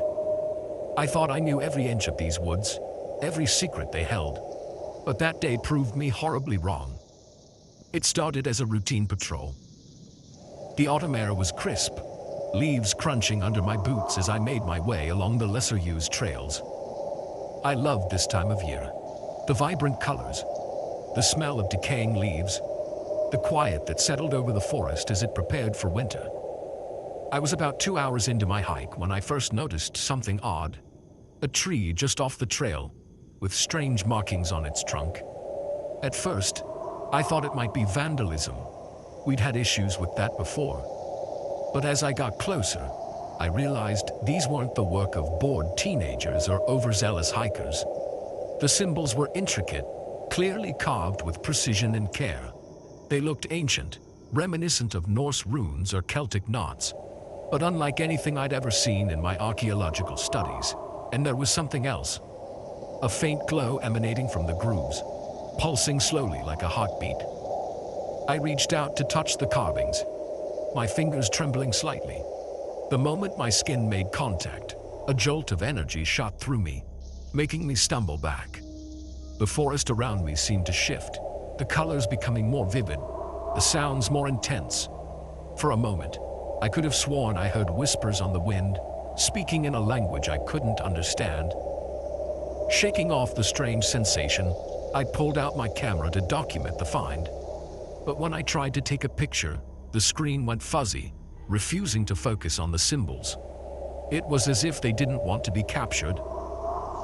I made a note of the location, intending to report it to the park archaeologist. But as I turned to continue my patrol, I noticed more symbols on a nearby tree, and another beyond that. They formed a trail, leading deeper into the forest, away from the marked paths. Every instinct told me to turn back, to call for backup before investigating further. But curiosity got the better of me. I had to know where these symbols led, what they meant. As I followed the trail of marked trees, the forest around me began to change. The trees grew denser, their branches intertwining overhead to block out the sky. The air became heavy and thick, filled with an earthy, almost metallic scent. And all the while, those whispers continued, growing louder with each step. I lost track of how long I'd been walking when I stumbled into a clearing. What I saw there made me freeze in my tracks, my breath catching in my throat. In the center of the clearing stood a circle of standing stones, each one at least 10 feet tall. They were covered in the same symbols I'd seen on the trees, but here they glowed brighter, their light pulsing in unison. The ground within the circle was bare. The grass and underbrush cleared away to reveal dark, rich soil, but it was what lay at the center of the stone circle that truly chilled me to the bone. A stone altar, its surface stained dark with what I hoped wasn't blood, and arranged around it, a collection of objects that looked like they belonged in a nightmare. Bones, feathers, strange crystals, and things I couldn't even begin to identify. I stood at the edge of the clearing, my mind reeling as I tried to make sense of what I was seeing.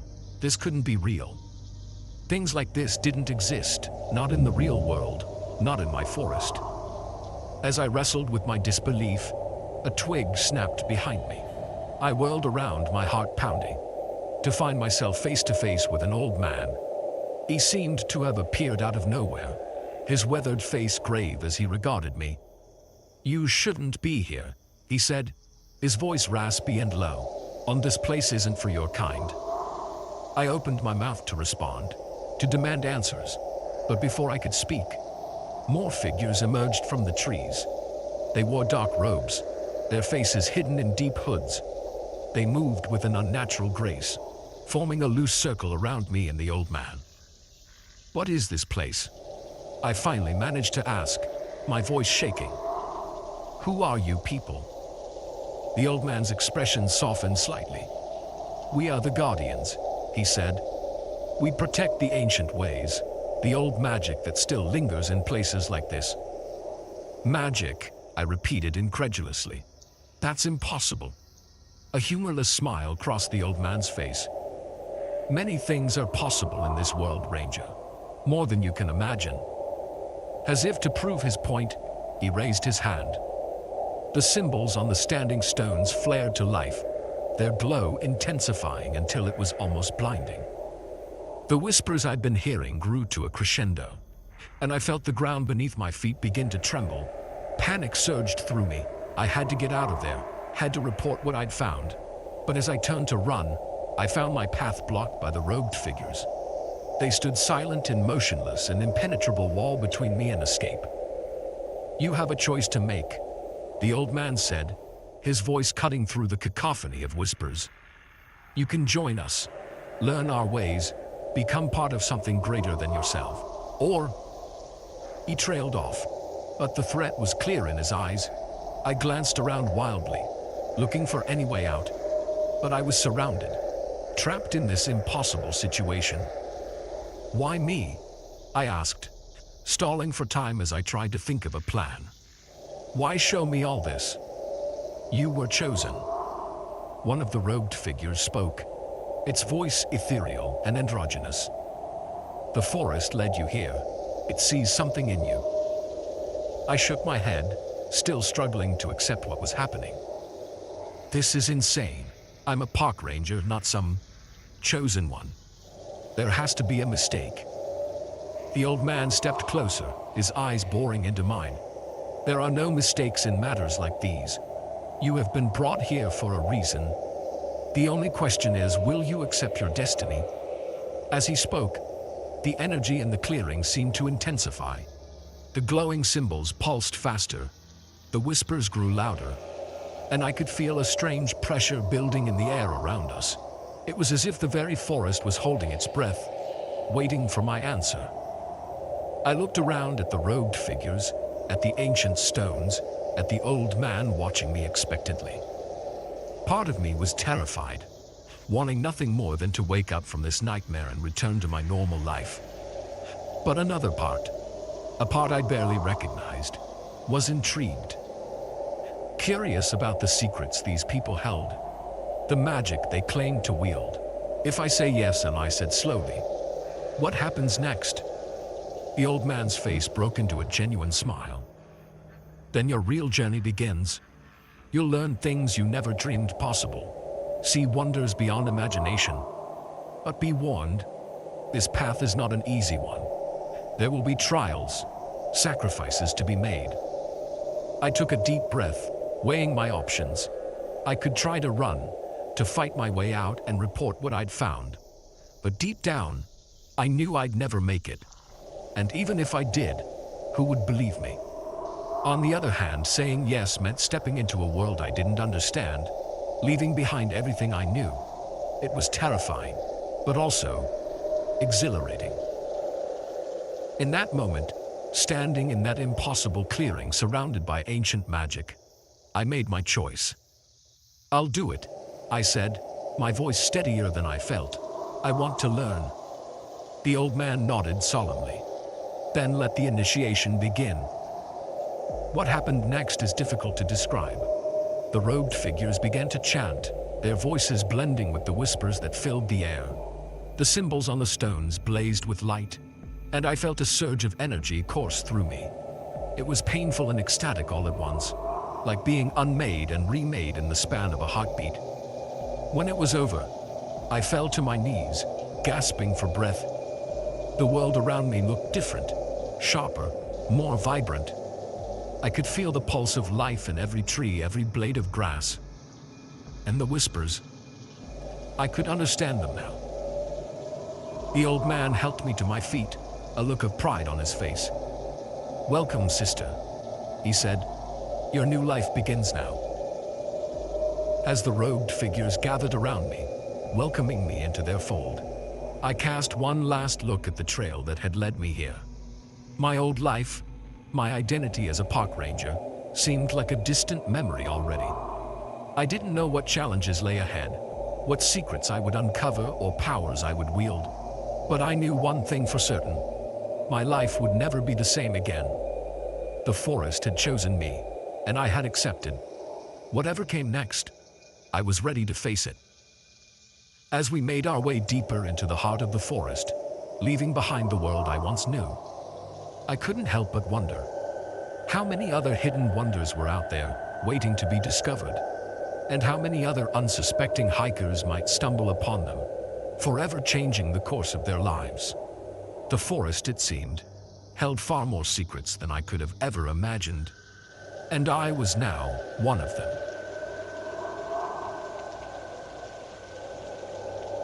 The first time I saw the other truck's headlights in my rearview mirror, I thought nothing of it. By the third time, I knew I was being hunted. The icy highway stretched endlessly before me, a ribbon of black in a sea of white, and somewhere out there in the darkness, a predator was stalking its prey. My name's Mike, and I've been driving big rigs for the better part of 2 decades. I've seen my fair share of weird stuff on the road, but nothing could have prepared me for that night on Highway 16. It started off as a typical long-haul run. I was hauling a load of electronics from Seattle to Anchorage, a route I'd done dozens of times before. The weather report had warned of a storm coming in, but I figured I could outrun it if I pushed through the night. As the sun set, the temperature dropped rapidly. Snow began to fall, softly at first, then harder. I flicked on my wipers, squinting through the windshield at the road ahead. The highway was empty save for my truck, everyone else having the good sense to hold up for the night. That's when I first noticed the headlights behind me. They appeared suddenly, as if the truck had materialized out of thin air. I didn't think much of it at first. Probably just another driver trying to make good time before the storm hit in earnest. But as the minutes ticked by, I realized something was off. The truck behind me was maintaining a constant distance, not attempting to pass even when the road widened. Every time I glanced in my mirror, those headlights were there, unwavering. A chill that had nothing to do with the temperature ran down my spine. I tried to shake off the feeling of unease, telling myself I was just jumpy from too many hours on the road and too much caffeine. But the nagging sense of wrongness persisted. I decided to test my theory. At the next straight stretch, I eased off the gas, slowing my rig down. The truck behind me slowed too, maintaining that same eerie distance. My heart began to race. This wasn't normal behavior. "Okay, Mike," I muttered to myself. "Let's see what this guy's game is." I pressed down on the accelerator, pushing my truck faster than was strictly safe given the worsening weather conditions. The other truck matched my speed exactly, those headlights burning bright in my mirrors. Now I was really starting to freak out. Who was this person? What did they want? My mind raced through possibilities, each more terrifying than the last. Highway robbery, some sick game of cat and mouse. I reached for my CB radio, intending to call for help, but all I got was static. The storm must have been interfering with the signal. I was on my own. The snow was falling harder now, reducing visibility to almost nothing. I could barely see the road in front of me, let alone any turnoffs or places I might be able to pull over and lose my pursuer. All I could do was keep driving, hoping to outlast whoever was behind me. Hours seemed to pass, though my dashboard clock told me it had only been about 45 minutes since I first noticed the other truck. My knuckles were white on the steering wheel, my eyes constantly flicking between the road ahead and my rearview mirror. Suddenly, without warning, the truck behind me accelerated. It pulled up alongside me, and for the first time, I got a good look at it. It was an older model, its once white paint now a dirty gray. But what really caught my attention was the driver, or rather, the lack of one. The cab of the truck was empty. I blinked hard, certain I must be hallucinating. But when I looked again, the seat was still unoccupied. The truck was driving itself, keeping perfect pace with me on the slippery road. Terror gripped me. This wasn't possible. Trucks didn't drive themselves, not out here in the middle of nowhere, not in a snowstorm. I must be losing my mind. Before I could process what I was seeing, the ghost truck swerved towards me. I yanked the wheel hard, barely avoiding a collision. My trailer fishtailed dangerously, and for a heart-stopping moment, I thought I was going to jackknife. Somehow, I managed to regain control, but now the game had changed. This wasn't just following anymore. This thing, whatever it was actively trying to run me off the road. I pushed my truck to its limits, speeding down the highway far faster than was safe. The ghost truck kept pace effortlessly, occasionally pulling alongside me and trying to force me off the road. Each time, I managed to evade it, but I knew I couldn't keep this up forever. My mind raced, trying to figure out a way out of this nightmare. There had to be a town coming up soon, or a highway patrol outpost or something. But all I could see through the swirling snow was more road, stretching endlessly into the night. As I rounded a curve, my headlights illuminated something ahead, a bridge spanning a deep ravine. An idea formed, desperate and dangerous, but it was the only plan I had. I eased off the accelerator slightly, allowing the ghost truck to pull up beside me. Then, just as we hit the bridge, I slammed on my brakes and wrenched the wheel to the right. My truck skidded sideways, the trailer jackknifing behind me. I felt a bone-jarring impact as the ghost truck slammed into my trailer. For a moment, we were locked together, sliding across the icy bridge. Then, with a screech of tearing metal, the ghost truck broke free. I watched in my mirror as it careened off the bridge, plummeting into the darkness below. I managed to bring my own truck to a stop, the cab hanging precariously over the edge of the bridge. For a long moment, I just sat there, hands shaking, breath coming in ragged gasps. When I finally worked up the courage to look over the edge of the bridge, and there was nothing there. No wreckage, no sign of impact in the snow-covered valley below. It was as if the ghost truck had never existed. I don't know how long I sat there trying to make sense of what had happened. Eventually, I managed to back my truck off the bridge and continue my journey. The storm cleared as suddenly as it had begun, leaving behind a clear, star-filled sky. When I finally reached Anchorage, nearly 12 hours later than scheduled, I tried to report what had happened. But who would believe me? A ghost truck that drove itself and tried to run me off the road. They'd think I was drunk or sleep-deprived or just plain crazy. So I kept it to myself, delivered my cargo, and tried to forget. But I couldn't shake the memory of those headlights in my mirror, the empty cab of the truck that had hunted me through the night. I still drive that route sometimes.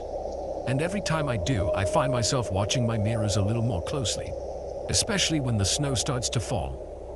Because out there on the lonely highways of the north, where the night seems to go on forever and the storms can appear out of nowhere, anything is possible. And sometimes, just sometimes, I swear I see a pair of headlights in the distance, following just a little too close for comfort.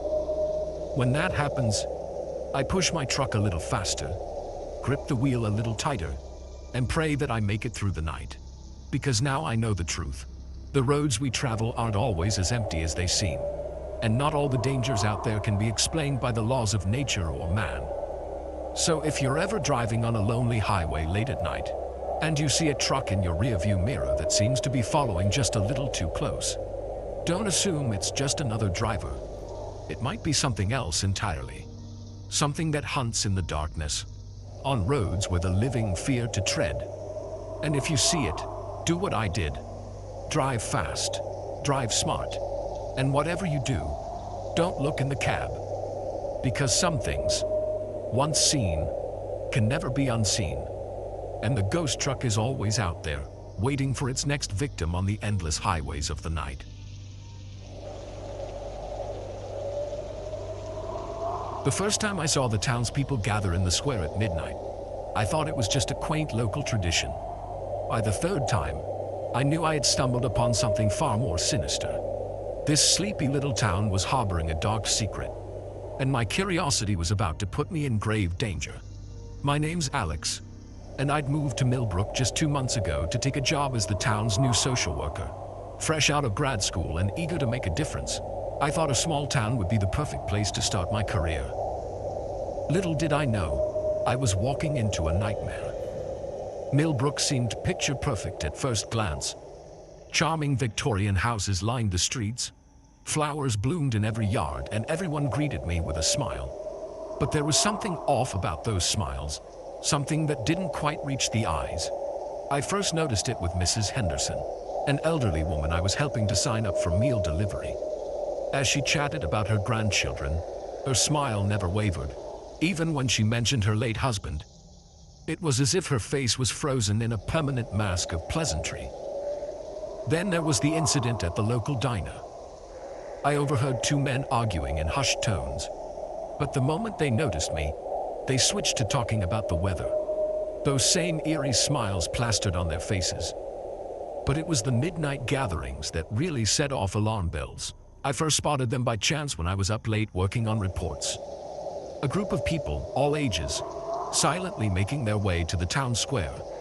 Curious, I followed at a distance. What I saw chilled me to the bone. The entire town seemed to be there, standing in a circle around the old fountain. They were chanting something in a language I didn't recognize. Their voices a low, monotonous drone. At the center stood Mayor Wilson, holding what looked like an ancient book. I ducked behind a tree, heart pounding. This couldn't be real. It was like something out of a horror movie. But as I watched, Mayor Wilson raised a knife, its blade glinting in the moonlight. A young woman stepped forward, offering her palm. The knife flashed, and a trickle of blood dripped into the fountain. I must have made a noise, because suddenly, every head turned in my direction. Dozens of eyes, glowing faintly in the darkness, fixed on my hiding spot. I ran, not stopping until I was safely back in my apartment, doors locked and curtains drawn. The next day, everything seemed normal. People went about their business, smiling and waving as if nothing had happened. But now I noticed the subtle wrongness, the 2 perfect lawns, the way everyone moved with an almost mechanical precision, the complete lack of crime or discord in a town this size. I tried to convince myself I had imagined it all, that stress and lack of sleep had caused some sort of hallucination. But deep down, I knew what I had seen was real. I started digging, cautiously at first. I combed through old newspaper archives, looking for anything unusual in the town's history. What I found was disturbing. Every few years, there would be a spate of missing persons cases. Tourists, drifters, new residents who didn't stay long, all vanished without a trace. The deeper I dug, the more horrifying the picture became. Millbrook had been founded by a cult back in the 1800s, a group that believed in sacrificing outsiders to ensure prosperity and longevity for its members. Somehow, over the generations, they had managed to keep their practices secret from the outside world. I knew I had to do something to expose what was happening here. But who could I trust? The police chief was at that gathering. So was my boss at the social services office. For all I knew, every single person in this town was in on it. I decided to gather evidence. I bought a hidden camera and started documenting everything I could. The way people's expressions would slip when they thought no one was looking, revealing something inhuman underneath. The strange symbols carved into the foundations of buildings. The chants I recorded from a distance, which made my skin crawl when I played them back. Weeks passed, and I grew increasingly paranoid. I was sure people were watching me, following me. Mrs. Henderson accidentally bumped into me at the grocery store, her hand lingering on my arm as she apologized. I found my apartment door unlocked one day, even though I was certain I had locked it. Then came the warnings. A dead bird on my doorstep. A note in my mailbox that simply read, "Leave or join us." My car's brake lines mysteriously cut. I knew I had to get out, to take my evidence to the authorities. But every time I tried to leave town, something would go wrong. My car would break down. A sudden storm would wash out the road. Once, I even found myself driving in circles, somehow ending up back in Millbrook no matter which direction I went. It all came to a head on the night of the harvest moon. I was planning my escape, bags packed and hidden in my closet, when I heard a knock at the door. I opened it to find Mayor Wilson standing there, flanked by several town elders. "Alex," he said, his voice warm but his eyes cold. "We need to talk." They filed into my apartment, and I knew with a sinking feeling that this was it. They had figured out what I knew. "You've been quite curious about our little town," Mayor Wilson said, settling into my armchair like he owned the place. "We appreciate curiosity, Alex. It's what brings new blood to Millbrook. But there's a point where curiosity becomes problematic." I stood my ground, trying to keep my voice steady. "I know what you're doing. The sacrifices, the cult, all of it. I have evidence. If anything happens to me, it'll go straight to the FBI." The mayor's smile didn't waver, but the temperature in the room seemed to drop. "Oh, Alex, you really don't understand, do you? We've been doing this for centuries. Do you think you're the first to try and expose us?" He gestured, and one of the elders handed him a familiar-looking book. My blood ran cold as I recognized my own journal. "You've been very thorough," Mayor Wilson said, flipping through the pages. "It's impressive, really. In another life, you might have made a fine addition to our community. But now, well, you've left us with a difficult choice." I backed away, looking frantically for an escape route, but they had me cornered. "You see, Alex, Millbrook requires balance. For our prosperity, for our longevity, we must give something in return. Usually, we prefer willing sacrifices. It's cleaner that way. But in cases like yours, exceptions can be made." As he spoke, I noticed a change coming over the elders. Their skins seemed to ripple, features shifting into something inhuman. Their eyes began to glow with the same eerie light I'd seen in the town square. "You have one last choice," Mayor Wilson said, rising from the chair. In his hand, he held a wicked-looking knife. "Join us willingly. Become part of our community in truth. Or..." He didn't need to finish the sentence. The threat was clear. In that moment, with inhuman creatures closing in around me and a madman offering me accursed salvation, I made my choice. I ran. I don't remember much of what happened next. There was a chase through the darkened streets of Millbrook, the entire town seeming to come alive with malevolent purpose. Somehow, I made it to the town limits, my lungs burning in terror, giving me speed I never knew I possessed. As I crossed the invisible boundary, I heard an unearthly howl behind me. Looking back, I saw the townsfolk stopped at the edge of Millbrook, unable or unwilling to step beyond its borders. I didn't stop running until I reached the next town over, collapsing in front of the sheriff's station. They didn't believe my wild tale, of course. When they sent deputies to investigate, they reported back that Millbrook seemed perfectly normal. I never returned to that cursed town. I left the state, changed my name, tried to start a new life. But I can never shake the memories of what I saw there, or the knowledge that somewhere out there, an entire town of monsters continues its dark rituals, hidden in plain sight. Sometimes, late at night, I swear I can hear chanting on the wind. And I wonder, how many other Millbrooks are out there? Their sinister secrets masked behind picket fences and friendly smiles. How many unsuspecting people are drawn into their web, never to be seen again? I may have escaped, but the horror of Millbrook will haunt me forever. And I know that somewhere out there, Mayor Wilson and his inhuman followers are watching, waiting for the day I let my guard down. Because once you've seen behind the mask, there's no going back. You're either with them, or you're their next sacrifice. The laughter echoed through the empty corridors, a chilling sound that made the hair on the back of my neck stand up. It wasn't the jovial laughter of patients enjoying a moment of levity. No, this was something else entirely. A sound that had no place in a psychiatric hospital at 2 a.m. I'm Nurse Sarah, and I've been working the night shift at Evergreen Psychiatric Hospital for the past 5 years. I thought I'd seen it all. Violent outbursts, bizarre delusions, the works.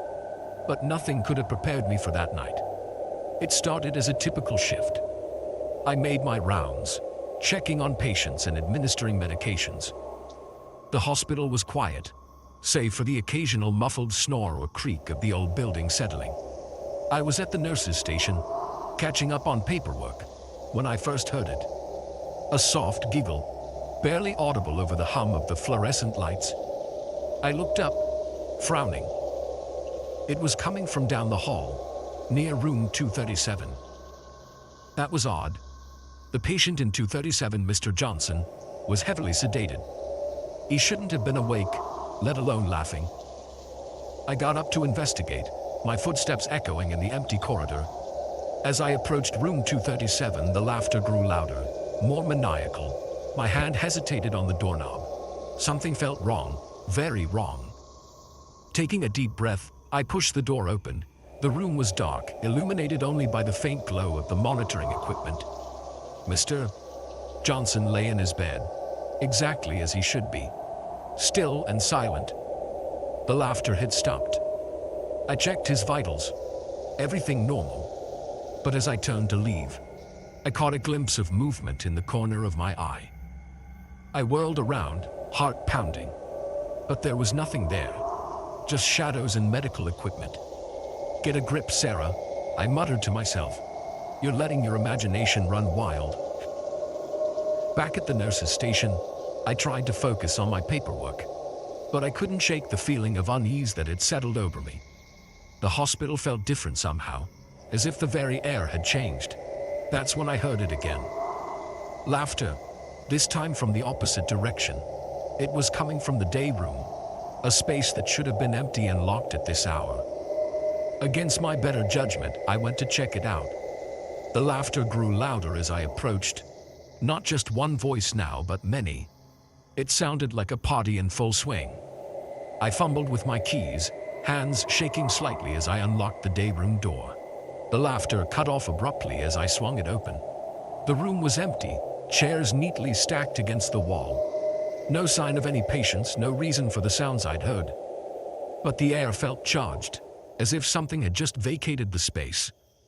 I backed out of the room, locking the door behind me. My heart was racing, palms sweaty. What was going on? I decided to do a full sweep of the ward, checking each patient's room. Everything seemed normal at first. Patients sleeping peacefully, monitors beeping steadily. But with each room I checked, the feeling of wrongness grew stronger. It was in room 252 that I saw it. Just for a second, as I was turning to leave. A shadow, darker than the surrounding darkness, moving across the wall. It wasn't cast by anything in the room. It moved independently, flowing like smoke. I blinked hard, and it was gone. but I knew what I'd seen. My rational mind tried to explain it away. A trick of the light, exhaustion playing tricks on me. But deep down, I knew better. Back at the nurse's station, I found my colleague, Mike, had arrived for his medication rounds. The sight of another person was immensely comforting. "Mike," I said, trying to keep my voice steady, "have you noticed anything strange tonight?" He looked at me quizzically. "Strange how?" I hesitated, not wanting to sound crazy. "Just odd noises, shadows where they shouldn't be." Mike's expression changed, a flicker of something, fear, crossing his face before he composed himself. "It's probably nothing. This old building makes all sorts of noises." But I could tell he was holding something back. "Mike, what aren't you telling me?" He sighed, glancing around as if afraid of being overheard. "Look, I didn't want to say anything because I thought I was imagining it. But since you asked, yeah, I've been seeing things, hearing things. It's been getting worse over the past few weeks." A chill ran down my spine.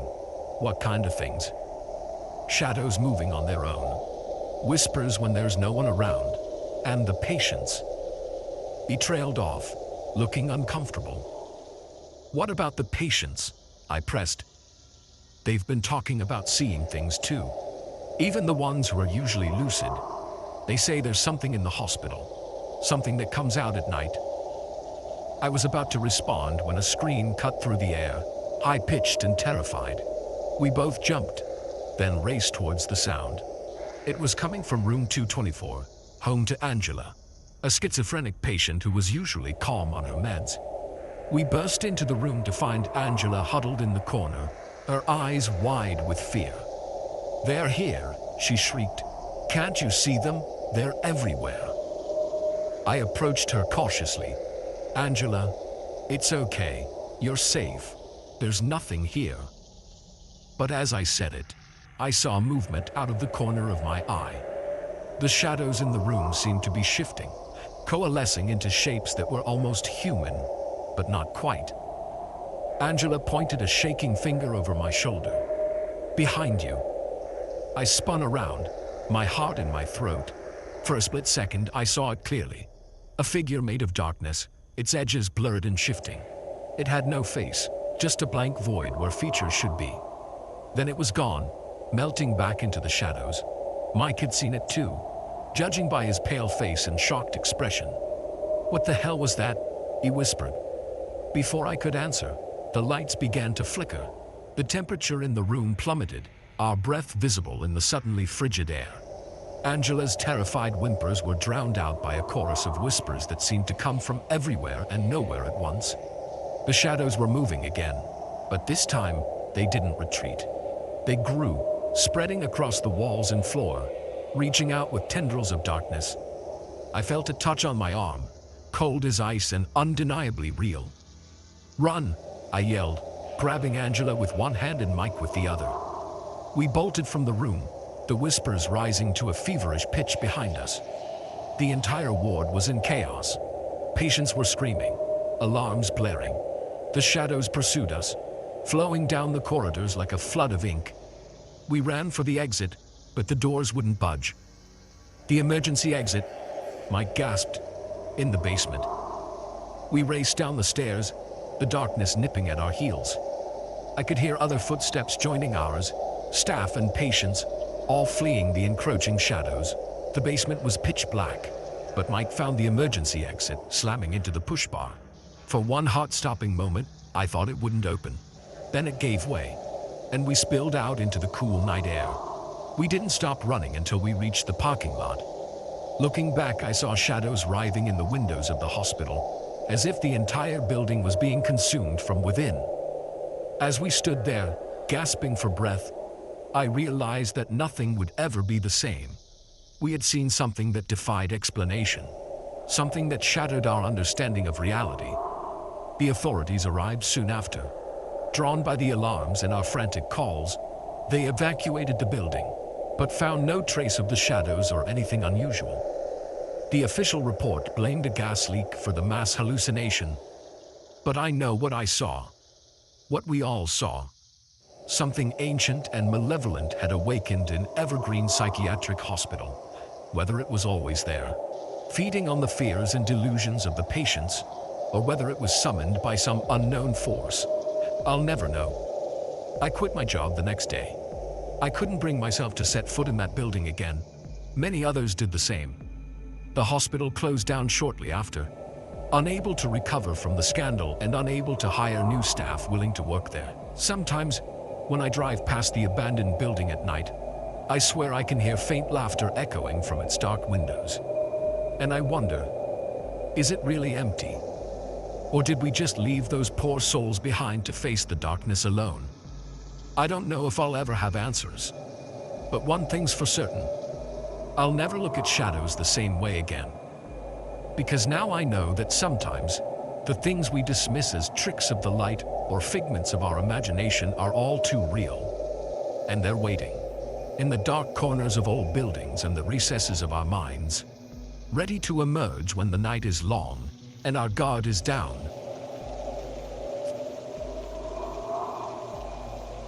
The moment the rusted metal door creaked open, I knew we'd made a terrible mistake. The stale air that rushed out carried the stench of decay and something else, something ancient and malevolent. But it was too late to turn back now. We'd come too far, and our curiosity would be our undoing. I'm Jake, and I never thought a weekend hiking trip with my friends would turn into a nightmare that would haunt me for the rest of my life. There were 5 of us: me, my best friend Tom, his girlfriend Sarah, and our college buddies Mike and Lisa. We'd been planning this trip for months, eager to explore the remote wilderness of the Appalachian Mountains. The hike started off great. The weather was perfect, cool and crisp, with a clear blue sky overhead. We joked and laughed as we made our way along the trail, taking in the breathtaking views of the forest-covered mountains. It was Tom who first spotted the old mine shaft. We'd gone off the main trail, looking for a shortcut back to our campsite, when he called out, "Hey guys, check this out." We gathered around, peering at the half-hidden entrance partly obscured by overgrown vegetation. The wooden supports were rotted and sagging, and a rusted sign warned of danger. But there was something enticing about it, a mystery begging to be explored. "We shouldn't go in there," Sarah said, voicing the concern we all felt. "It's not safe." But Mike, always the daredevil, was already pulling out his flashlight. "Come on, where's your sense of adventure? We'll just take a quick look." I should have sided with Sarah, should have insisted we turn back, but the allure of the unknown was too strong. "Yeah, just a quick peek," I found myself saying. What's the worst that could happen? Those words would come back to haunt me. The entrance was narrower than it looked, and we had to squeeze through one at a time. The beam of Mike's flashlight barely penetrated the gloom, revealing a tunnel that stretched into darkness. The air was thick and musty, and I could hear water dripping somewhere in the distance. "This is awesome," Tom whispered, his voice echoing slightly. "Imagine what we might find down here." We moved deeper into the mine, our excitement slowly giving way to a growing sense of unease.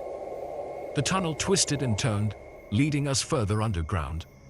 I tried to keep track of our route, but it soon became impossible. We were lost in a maze of dark passages. That's when we found the first body. Mike's flashlight beam swept across it, and for a moment, we all froze in horror. It was little more than a skeleton, clothed in the tattered remains of what might have been mining gear. But it wasn't an old corpse. The bones were clean, as if they'd been picked clean recently. "And we need to get out of here," Lisa said, her voice shaking. "Now." But as we turned to leave, we realized with growing panic that we couldn't remember which way we'd come. Every tunnel looked the same in the dim light of our flashlights. "Okay, let's not panic," I said, trying to keep my voice steady. "We'll pick a direction and stick to it. We're bound to find the exit eventually." We chose a tunnel at random and started walking. But with each step, the feeling that we were going deeper into the mine grew stronger. The air became colder, and the silence was broken only by the sound of our breathing and the occasional drip of water. That's when we heard it, a sound that made my blood run cold. It was a low, guttural growl, echoing from somewhere in the darkness behind us. "What was that?" Sarah whispered, clutching Tom's arm. Before anyone could answer, we heard it again, closer this time. And then, in the beam of our flashlights, we saw something move.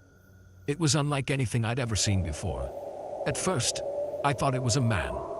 But as it came closer, I realized how wrong I was. Its body was emaciated, skin stretched tight over elongated limbs. Its face was a nightmare, sunken eyes that glowed faintly in the dark, and a mouth full of sharp, needle-like teeth. We ran. Panic gave us speed, and we tore through the tunnels, no longer caring about finding the exit, just desperate to get away from the creature behind us.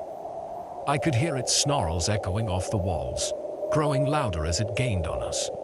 We burst into a large cavern, and for a moment, I thought we might have found a way out. But then our flashlights revealed the horror that awaited us. The cavern was filled with bones, hundreds, maybe thousands of skeletons scattered across the floor, and they weren't all human. Some were twisted, malformed, as if they belonged to creatures that should not exist. "Oh God," Lisa whimpered. "What is this place?" But we had no time to ponder the question. The creature burst into the cavern behind us, and it wasn't alone. More of them poured in from other tunnels, their eyes gleaming with hunger. "There," Tom shouted, pointing to a narrow crevice in the far wall. "We might be able to squeeze through." It was our only chance. We ran for it, the creatures hot on our heels. I could feel their hot breath on the back of my neck as we reached the crevice. Sarah went first, then Lisa. Mike was next, but as he tried to squeeze through, he got stuck. I could see the terror in his eyes as he realized he was trapped. "Go," he shouted at Tom and me. "I'll hold them off." I wanted to argue, to try and pull him free, but there was no time. The creatures were upon us. Tom shoved me towards the crevice and I squeezed through, the rough stone scraping my skin. The last thing I saw before the darkness swallowed me was Mike, turning to face the horde of monsters, his face set in grim determination. We emerged on the other side, in a tunnel that sloped upwards. Hope surged through me. This had to lead to the surface. We ran, our lungs burning, driven by the sounds of pursuit that still echoed behind us. Finally, mercifully, we saw light ahead. With a last burst of speed, we burst out of the mine into the fading daylight. We didn't stop running until we reached our campsite, collapsing on the ground, gasping for air. It was only then that the full horror of what had happened hit us. Mike was gone, left behind in that nightmare cavern, and we had no idea if the creatures could follow us out into the world above. We broke camp in record time, not even bothering to pack everything up. The hike back to our car was a blur of fear and exhaustion. We drove straight to the nearest police station, but our story was met with skepticism and concern for our mental state. A search party was sent out, but they found no trace of Mike or the mine entrance we'd described. It was as if the whole thing had vanished, swallowed up by the mountains. In the days and weeks that followed, we tried to make sense of what had happened. Had it all been some sort of shared hallucination, a bad trip from some toxic gas in the mine? But deep down, we all knew the truth. What we'd seen was real, no matter how impossible it seemed. We made a pact never to speak of it again, to try and move on with our lives, but the nightmares persisted. In my dreams, I'm back in that cavern, surrounded by bones and glowing eyes, hearing Mike's final shout echoing in the darkness. I've never gone hiking again. The others, as far as I know, haven't either. We've drifted apart, each of us dealing with the trauma in our own way. But sometimes, late at night, I'll get a text from one of them, just a single word. Remember. And I know they're lying awake too, haunted by the memories of what we found in that mine. I don't know what those creatures were or why they were there. Some ancient, underground species. The results of some terrible experiment. Or something even worse. Something not of this world. I'll probably never know. But one thing's for certain. There are things in this world that defy explanation. Horrors lurking just below the surface of what we think we know. And sometimes, curiosity leads us to places we were never meant to go. So if you're ever hiking in the mountains and you come across an old, abandoned mine shaft, do yourself a favor. Keep walking. Don't look back. And whatever you do, don't go inside. Because you never know what might be waiting in the darkness, hungry for its next victim. As for me, I'll stick to the well-traveled paths from now on, always looking over my shoulder, always wondering if one day those creatures might find their way to the surface. And if they do, God help us all. The first twig snap could have been a deer, the second maybe a raccoon, but the third, followed by that low, guttural growl. That's when I knew our family camping trip had just become a fight for survival. My name's Jack, and I've been taking my family camping for years. My wife, Sarah, and our kids, Emma, 10, and Liam, 8, always looked forward to our annual retreat into nature. This year, we'd chosen a remote spot in the Adirondacks, miles from the nearest town or cell phone signal. It was supposed to be an escape from the chaos of modern life. Instead, it became a nightmare I'll never forget. The day had started perfectly. We'd hiked to our campsite, set up our tent, and spent the afternoon exploring the surrounding woods. As night fell, we gathered around the campfire, roasting marshmallows and telling stories. The kids were giggling, the stars were out, and for a moment, everything felt right with the world. It was just after midnight when I first heard it, a rustling in the undergrowth, too heavy to be small wildlife. I sat up, alert, my eyes straining to pierce the darkness beyond our campfire's glow. "What is it, honey?" Sarah asked, noticing my tension. I forced a smile. "Probably nothing, just gonna check it out." I grabbed our flashlight and stood up, shining the beam into the woods. The light caught a pair of eyes, reflecting back at me for just a second before disappearing. "Dad?" Emma's voice was small, frightened. "What's out there?" "Just some animals, sweetheart," I said, trying to keep my voice calm. "Nothing to worry about. Why don't you and Liam get ready for bed?" As Sarah ushered the kids into the tent, I did another sweep of our campsite's perimeter. Nothing seemed out of place, Curtels, but I couldn't shake the feeling that we were being watched. We all crawled into the tent, but sleep was elusive.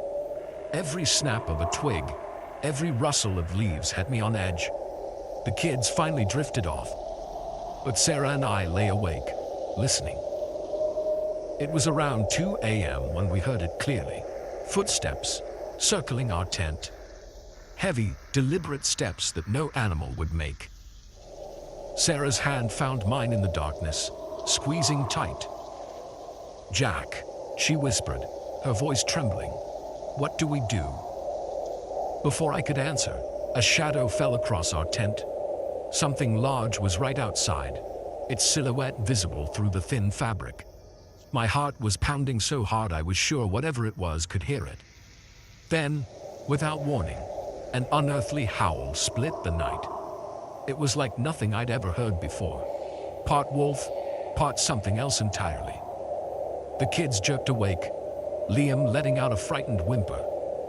"Shh," I said, pulling them close. "We need to be very quiet." The shadow moved, circling our tent. I could hear sniffing, as if it was trying to catch our scent. Then, silence. For a long, tense moment, we all held our breath, waiting. Suddenly, claws raked across the side of the tent, shredding the fabric. Emma screamed, and all hell broke loose. I grabbed the flashlight, shining it through the new hole in our tent. For a split second, I saw it, a creature that looked like a wolf, but much larger, its eyes glowing an unnatural yellow. "Run!" I shouted, unzipping the tent. We burst out into the night, the cool air hitting us like a slap to the face. I scooped up Liam, Sarah grabbed Emma, and we took off into the woods. Behind us, I could hear the creature snarling, its heavy footfalls in pursuit. My mind raced, trying to remember the route back to our car. But in the darkness, with panic clouding my thoughts, every tree looked the same. We stumbled through the underbrush, branches whipping at our faces. Liam was sobbing into my shoulder, and I could hear Emma's frightened gasps as Sarah pulled her along. "There!" Sarah shouted, pointing ahead. A clearing loomed, moonlight illuminating a rocky outcropping. "We can climb up there." It was our only chance. We scrambled up the rocks, the rough stones scraping our hands and knees. Just as we reached the top, a dark shape burst from the tree line. In the moonlight, I could finally see our pursuer clearly. It was like a wolf, but the size of a bear, with matted fur and yellowed fangs. But its eyes were the worst part. Intelligent, almost human, filled with a malevolent hunger. It circled the base of the outcropping, looking for a way up. We huddled together, watching in horror as it started to climb. "We're trapped," Sarah whispered, clutching the kids close. I looked around desperately for anything we could use as a weapon. My eyes fell on a loose boulder, precariously balanced on the edge of the outcropping. "Sarah, take the kids to the other side," I said, moving towards the boulder. "When I say now, run for the trees." "Jack, no." Sarah's eyes widened as she realized what I was planning. "It's our only chance," I said, my voice cracking.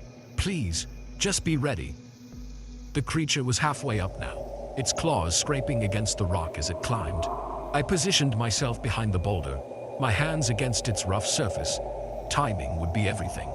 Just as the creature reached the top, its massive paw appearing over the edge, I shoved with all my might. The boulder teetered for a heart-stopping moment, then began to roll. "Now!" I shouted. Sarah and the kids scrambled down the other side of the outcropping as the boulder picked up speed. The creature looked up just in time to see its doom approaching. There was an awful yelp, cut short by a sickening crunch as the boulder struck home. I slid down the rocks, my heart in my throat as I ran to where my family had disappeared into the trees. "Sarah, kids, here," Sarah's voice called out. They emerged from behind a large oak, pale and shaking but alive. We didn't wait to see if the creature had survived. We ran through the woods, guided by pure adrenaline and the first faint light of dawn breaking through the trees. Somehow, miraculously, we found the trail back to our car. As we sped away from the campsite, the kids huddled in the back seat wrapped in emergency blankets. The full weight of what had happened began to sink in. We'd been attacked by something that shouldn't exist, something out of a nightmare. We drove straight to the nearest ranger station, but our story was met with skepticism. They sent out a search party, but found no sign of the creature or any unusual tracks. Our shredded tent and the remains of our campsite were the only evidence that anything had happened at all. In the days and weeks that followed, we tried to make sense of what we'd encountered. I scoured the internet for similar stories, for any explanation of what we'd seen. There were tales of dogmen, of werewolves, of creatures that lurked in the deep woods, but nothing quite matched what we'd experienced. The nightmares came every night. In my dreams, I'm back on that outcropping, but this time the boulder misses. I wake up in a cold sweat, reaching out to make sure Sarah and the kids are safe beside me. We never went camping again. The kids developed a fear of the dark that took years of therapy to overcome. Sarah and I found our marriage tested by the strain of what we'd been through, but ultimately strengthened by the shared trauma. Years have passed, but I still find myself looking over my shoulder when I'm outdoors at night. Every shadow seems to hide potential danger. Every rustle in the bushes sets my heart racing. I know now that there are things in this world that defy explanation, creatures that lurk just beyond the edge of civilization. Sometimes, on quiet nights when the wind is right, I swear I can hear a distant howl. It makes me wonder, was our encounter just a fluke? Or are there more of those creatures out there, waiting in the darkness for unsuspecting campers to stumble into their territory? I don't have answers, only questions that keep me up at night. But I do know this. The next time you're planning a camping trip, maybe stick to the crowded campgrounds, because out in the deep woods, where the shadows are long and the night is dark, you never know what might be watching, waiting for its chance to strike. As for me and my family, we'll stick to the safety of our backyard for our adventures from now on. Some risks just aren't worth taking, no matter how beautiful the wilderness might be, because now we know that sometimes, when you venture into nature and nature ventures back, with teeth and claws at the ready. The moment I found the first hidden camera, I knew this house held darker secrets than peeling paint and creaky floorboards. What started as a routine job preparing a property for sale quickly became a descent into a nightmare of voyeurism and obsession that would haunt me for years to come. My name's Alex, and I've been a real estate agent for over a decade. I've seen my fair share of quirky houses and eccentric former owners, but nothing could have prepared me for what I discovered at 42 Maple Street. It was a sunny Tuesday morning when I first pulled up to the old Victorian. The house had been left to the bank after its owner, a reclusive old man named Gerald Hoffman, had passed away with no apparent heirs. My job was simple: get the place cleaned up and ready for market. From the outside, it looked like any other neglected property. Paint peeling, gutters sagging, overgrown yard. Nothing I hadn't dealt with 100 times before. I let myself in with the key the bank had provided, breathing in the musty air of a home long unlived in. The interior was cluttered, but not unusually so for an elderly person living alone. Stacks of old newspapers, shelves lined with dusty knickknacks, furniture that had seen better days. I made my way through the rooms, making mental notes of what needed to be done. It was in the study that I found the first camera. I was examining the bookshelf, thinking about how long it would take to clear out, when I noticed something odd about one of the books. It was too rigid, and when I pulled it out, I realized it was a fake, a hollow cover concealing a small, high-tech camera. My blood ran cold as I stared at the device.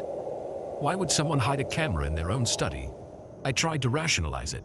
Maybe old Gerald was paranoid about burglars, but something in my gut told me this was just the tip of the iceberg.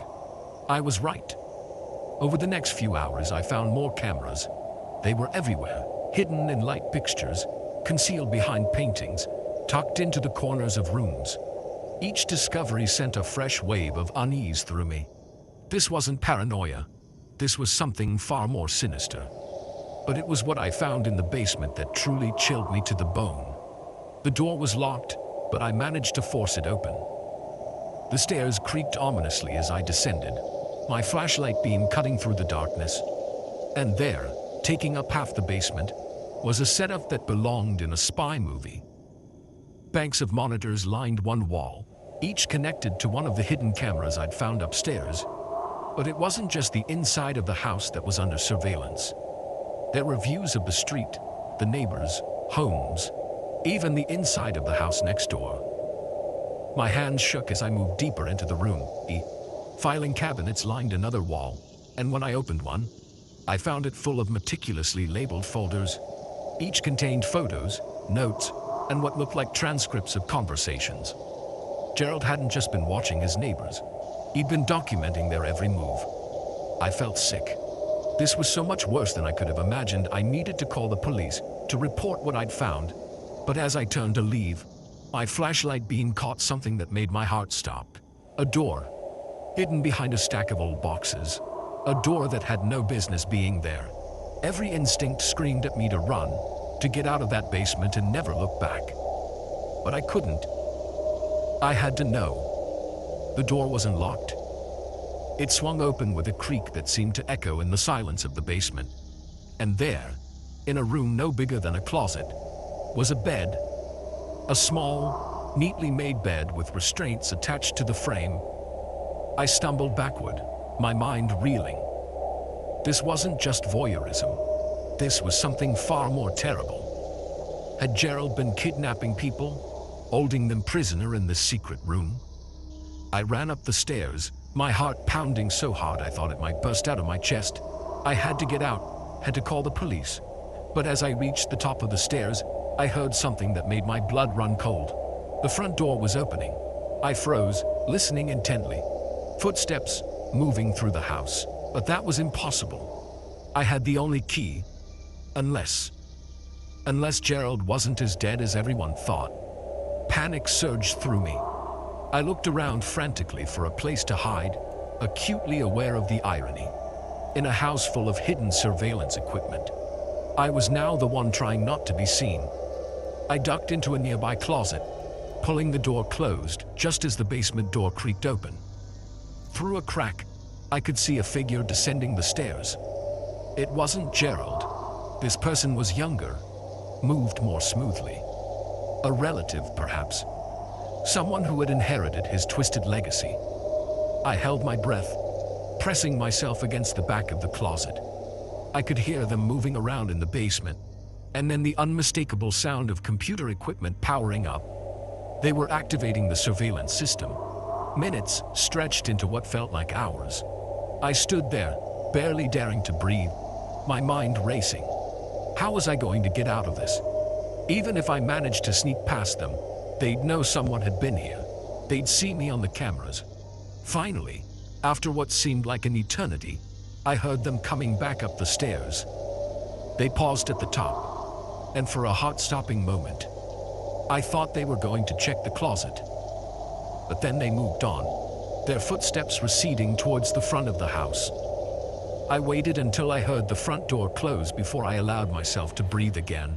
On shaky legs, I emerged from the closet. I had to get out of there, had to report what I'd found. But I knew I couldn't go to the police. Not yet. Whoever had just been here clearly had access to the house. Might even be working with the bank. I needed proof. Moving as quietly as I could, I made my way back down to the basement. The computers were still on, the screen showing live feeds from around the house. I found a USB drive in one of the drawers and started copying files as quickly as I could. It was as I was doing this that I noticed something on one of the monitors. The feed from the camera hidden in the porch light showed a car pulling up outside. The same car that had just left. They were coming back. I yanked the USB drive out of the computer, not waiting to see if the file transfer was complete. I took the stairs 2 at a time, my heart pounding in my ears. I could hear the key in the lock as I reached the top of the stairs. There was no time to think. I ran for the back door, fumbling with the lock. Behind me, I could hear the front door opening. With a final desperate shove, the back door gave way, and I burst out into the overgrown yard. I didn't stop running until I reached my car, parked a block away. As I sped away, my hands shaking on the steering wheel, I glanced in my rearview mirror. There was no sign of pursuit, but I couldn't shake the feeling that I was still being watched. The next few weeks were a blur of paranoia and sleepless nights. I turned the USB drive over to a journalist friend who promised to investigate. The story broke a month later, a scandalous expose of a decades-long campaign of surveillance and stalking, with hints of even darker crimes. The police raided the house, but whoever had been there that day was long gone. The basement had been cleared out, all evidence erased. If it wasn't for the files I'd managed to copy, there would have been no proof of what I'd seen. I quit my job at the real estate agency soon after.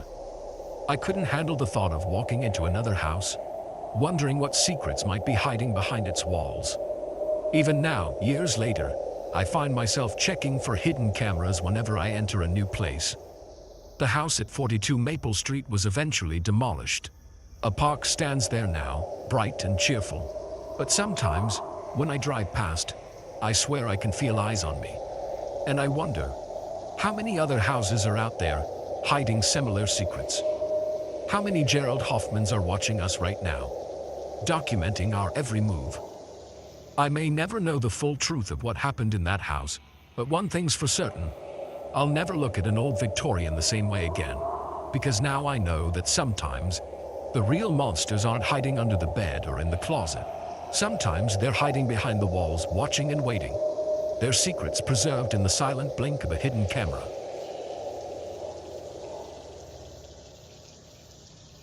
The first flicker of headlights in the rearview mirror filled me with relief.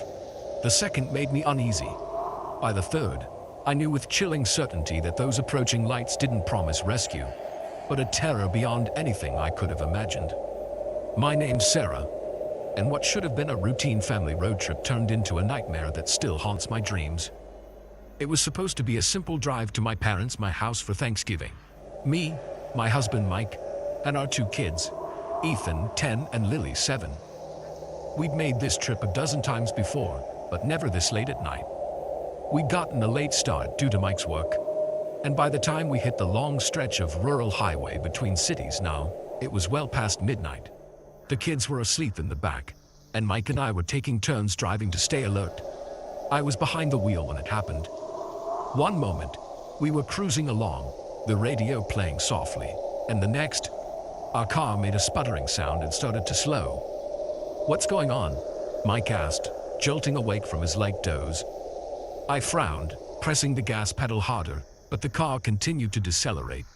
"I don't know. Something's wrong." We coasted to a stop on the shoulder of the road, the darkness pressing in around us. Mike tried to restart the car, but the engine just made a sad clicking noise. "Damn it," he muttered, pulling out his phone.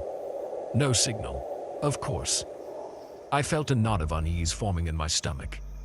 We were miles from anywhere, with no way to call for help. The empty highway stretched out in both directions, disappearing into the night. That's when I saw the first glimmer of headlights in the distance behind us. Relief washed over me. Someone was coming. We'd be okay. "Look," I said to Mike, pointing. "Maybe they can help." We got out of the car, waving our arms to flag down the approaching vehicle. But as it got closer, something felt off. The headlights were too bright, too high off the ground, and they were moving erratically, swerving slightly from side to side. The knot in my stomach tightened. Something wasn't right. Just as the vehicle was about to reach us, it suddenly swerved sharply, speeding past us and disappearing into the night. "What the hell?" Mike said, staring after it. Before I could respond, I saw more headlights approaching from the opposite direction. This time, a normal-looking sedan slowed as it neared us. An older man rolled down his window. "You folks okay?" "Our car broke down," I explained quickly. "Do you have a phone we could use to call for help?" The man's expression changed from concern to fear. "You need to get out of here, now." "What? Why?" Mike asked, confused. The man glanced nervously down the road. "There's been talk of things happening on this stretch of highway. People going missing, strange light switch. You don't want to be out here after dark." A chill ran down my spine. "What do you mean, things?" But the man was already rolling up his window. "I'm sorry, I can't stay. Good luck." And with that, he sped off, leaving us alone in the darkness once more. Mike and I shared a look of disbelief and growing fear. What had the man meant? And what were we going to do now? That's when we saw the third set of headlights. They appeared suddenly, much closer than they should have been. And they were coming straight for us, moving far too fast. "Get in the car," I screamed, yanking open the door and diving inside. Mike barely made it in before the vehicle roared past us, missing our car by inches. The kids woke up, startled and confused. "Mom? Dad? What's happening?" Ethan asked, his voice small and frightened. "It's okay, sweetie," I said, trying to keep my voice calm. "We're just having some car trouble. Everything's fine." But as I spoke, I saw more headlights appearing in the distance, not just one or two pairs, but several, and they were all heading towards us. "Mike," I whispered, my voice shaking. "We need to get out of here." He nodded, his face pale in the glow of the dashboard lights. "I'll try the engine again." As he turned the key, I watched the approaching lights with growing terror. They were getting closer, and I could now see that they weren't normal vehicles. Some were too high, others too low to the ground. And they were moving in a way that no human-driven car would move, weaving and bobbing like predators, stalking their prey. The engine sputtered, coughed, and miraculously roared to life. Mike didn't wait. He slammed the car into drive and peeled onto the highway. "Mommy, I'm scared," Lily whimpered from the back seat. "It's okay, baby," I said, reaching back to grab her hand. "We're going to be fine." But as I looked in the rearview mirror, I knew I was lying. The lights were following us, gaining speed. And now I could see shapes moving in the darkness between the lights, huge, misshapen things that loped alongside the strange vehicles. Mike was pushing our car to its limits, the engine whining in protest. But it wasn't enough. The lights were getting closer, and with them came a sound. A low, pulsing hum that seemed to vibrate through my very bones. "What are they?" Ethan asked, his face pressed against the rear window. "Don't look," I said sharply. "Just don't look." The hum was getting louder, drowning out the sound of our engine, of the wind rushing past. It was all-encompassing, making my head spin and my vision blur. And then, suddenly, everything went dark. The dashboard lights, the headlights, even the lights pursuing us, all gone in an instant. We were plunged into total, absolute darkness. For a moment, there was silence. Then, a blinding light flooded the car from above. It was so bright it hurt, and I squeezed my eyes shut against it. I felt the car lifting, rising off the ground. The kids were screaming. Mike was yelling something I couldn't make out over the deafening hum. My ears popped as we ascended, and I felt a pressure on my chest, making it hard to breathe. Just when I thought I was going to pass out, everything stopped. The light, the noise, the feeling of rising. It all ceased in an instant. I opened my eyes slowly, blinking against the sudden return to darkness. We were back on the road, our car idling quietly as if nothing had happened. The highway stretched out before us, empty and normal. Is everyone okay?" I managed to ask, my voice hoarse. There were shaky affirmatives from Mike and the kids. We all seemed to be unharmed but deeply shaken. "What happened?" Ethan asked. "Were those aliens?" "I don't know, honey," I said honestly. "I really don't know." We drove in silence after that, all of us jumping at every set of headlights we saw in the distance. But nothing unusual happened for the rest of our journey. We made it to my parents' house, just as the sun was rising, exhausted and confused. In the days that followed, we tried to make sense of what had happened. We searched online for reports of similar incidents, but found nothing concrete. The stretch of highway where it had occurred had a history of strange occurrences, but nothing as extreme as what we'd experienced. We debated whether to report it to the authorities, but in the end, we decided against it. Who would believe us? We had no proof, no evidence of what we'd seen and experienced. But the memory of that night stayed with us. The kids had nightmares for months. Mike and I found ourselves avoiding driving at night whenever possible. And I never looked at headlights in my rearview mirror the same way again. Years have passed, and we've never experienced anything like that again. But sometimes, on dark nights when I'm driving alone, I'll catch a glimpse of strange lights in my mirror. And for a moment, I'm back on that highway, feeling the hum in my bones and the terror in my heart. I don't know what happened to us that night. Were they aliens? Some kind of interdimensional beings? Or something else entirely? Something our minds can't even comprehend? I'll probably never know for sure. But one thing I do know. The night isn't as empty as we think it is. There are things out there in the darkness. Things that watch and wait, and sometimes, just sometimes, reach out to touch our world. And when they do, all we can do is hold on tight and pray we make it through to the other side. So the next time you're driving down a dark, lonely road and you see headlights approaching in your mirror, pay attention. Because you never know when those lights might be bringing something more than just another traveler passing in the night.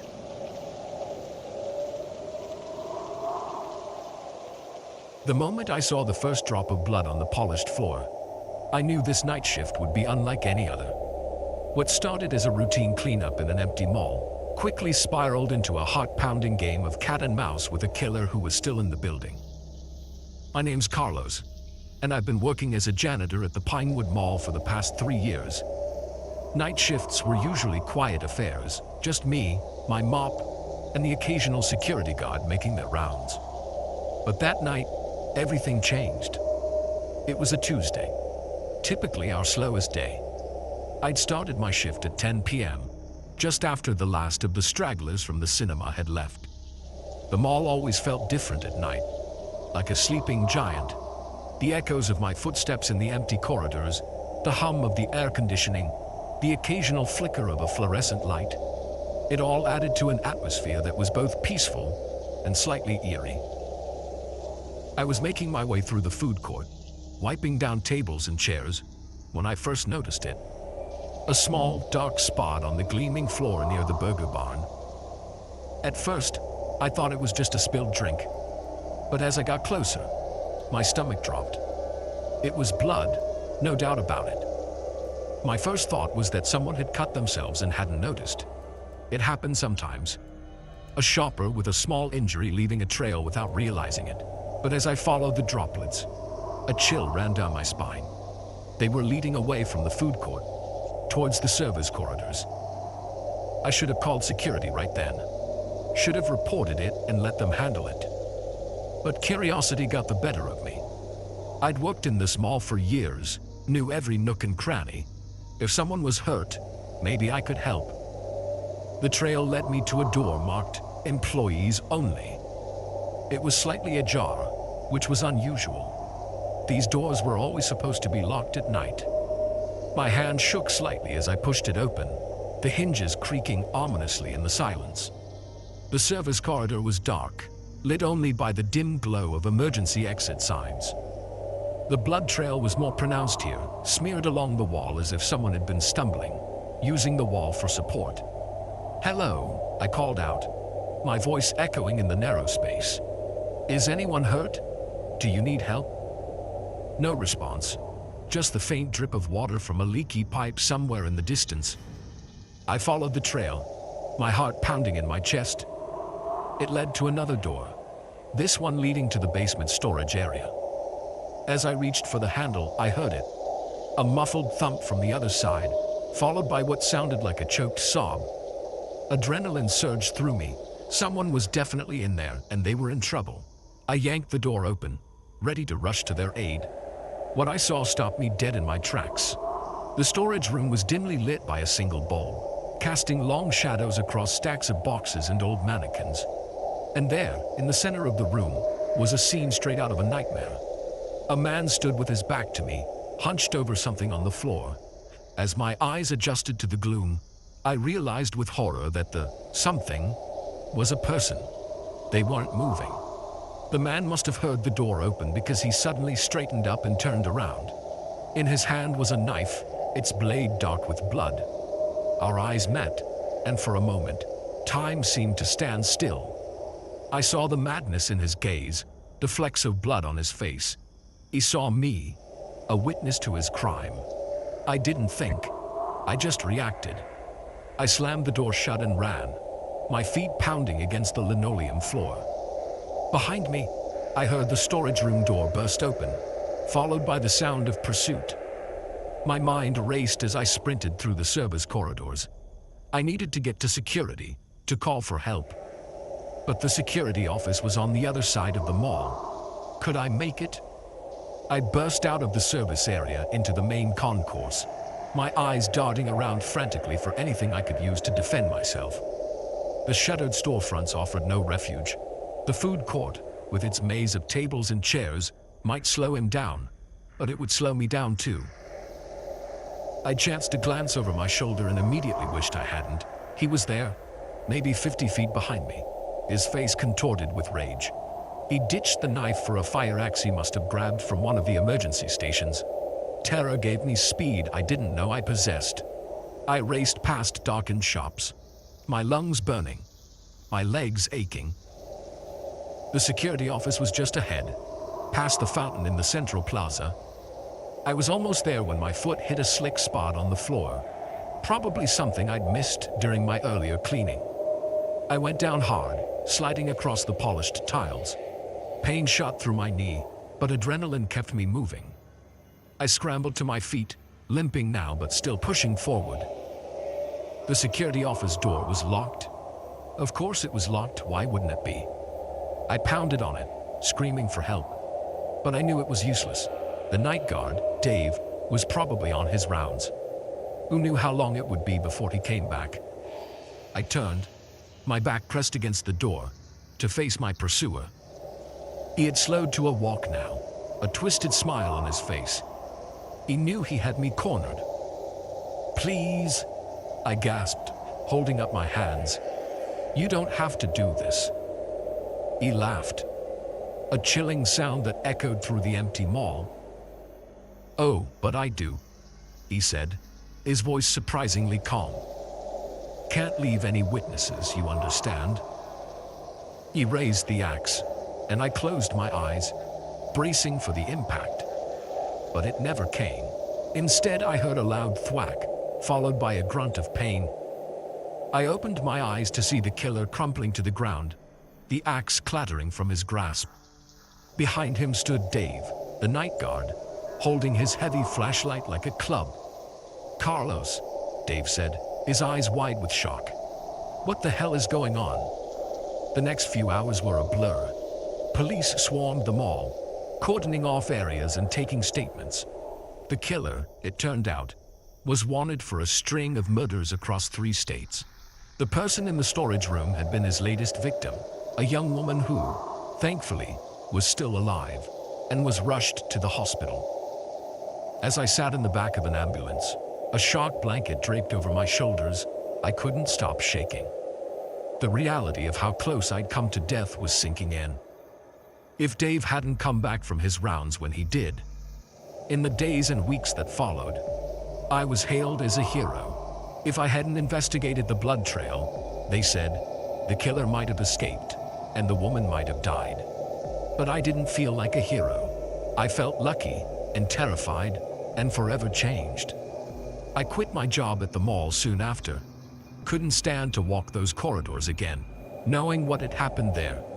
The nightmares were bad enough without having to relive it every night at work. Now, years later, I still can't look at a mall the same way. Every darkened storefront hides potential danger. Every echo in a quiet corridor sends my heart racing. I know, logically, that what happened that night was a freak occurrence. But logic doesn't help much when you've stared death in the face. Sometimes, when I'm up late at night and the house is quiet, I find myself thinking about that killer. About the madness I saw in his eyes, the casualness with which he was prepared to end my life. And I wonder, how many other monsters are out there, hiding in plain sight, waiting for their moment to strike? I don't have an answer, but I do know this. The world is not as safe as we pretend it is. Danger lurks in the most unexpected places, and sometimes, the difference between life and death is nothing more than a locked door, a well-timed rescue, or a patch of slippery floor. So the next time you're alone in a quiet place, and you hear an unexpected sound or see something that doesn't quite fit, pay attention. It might be nothing, or it might be the first warning sign of a nightmare about to unfold. And in those moments, trust your instincts. They just might save your life.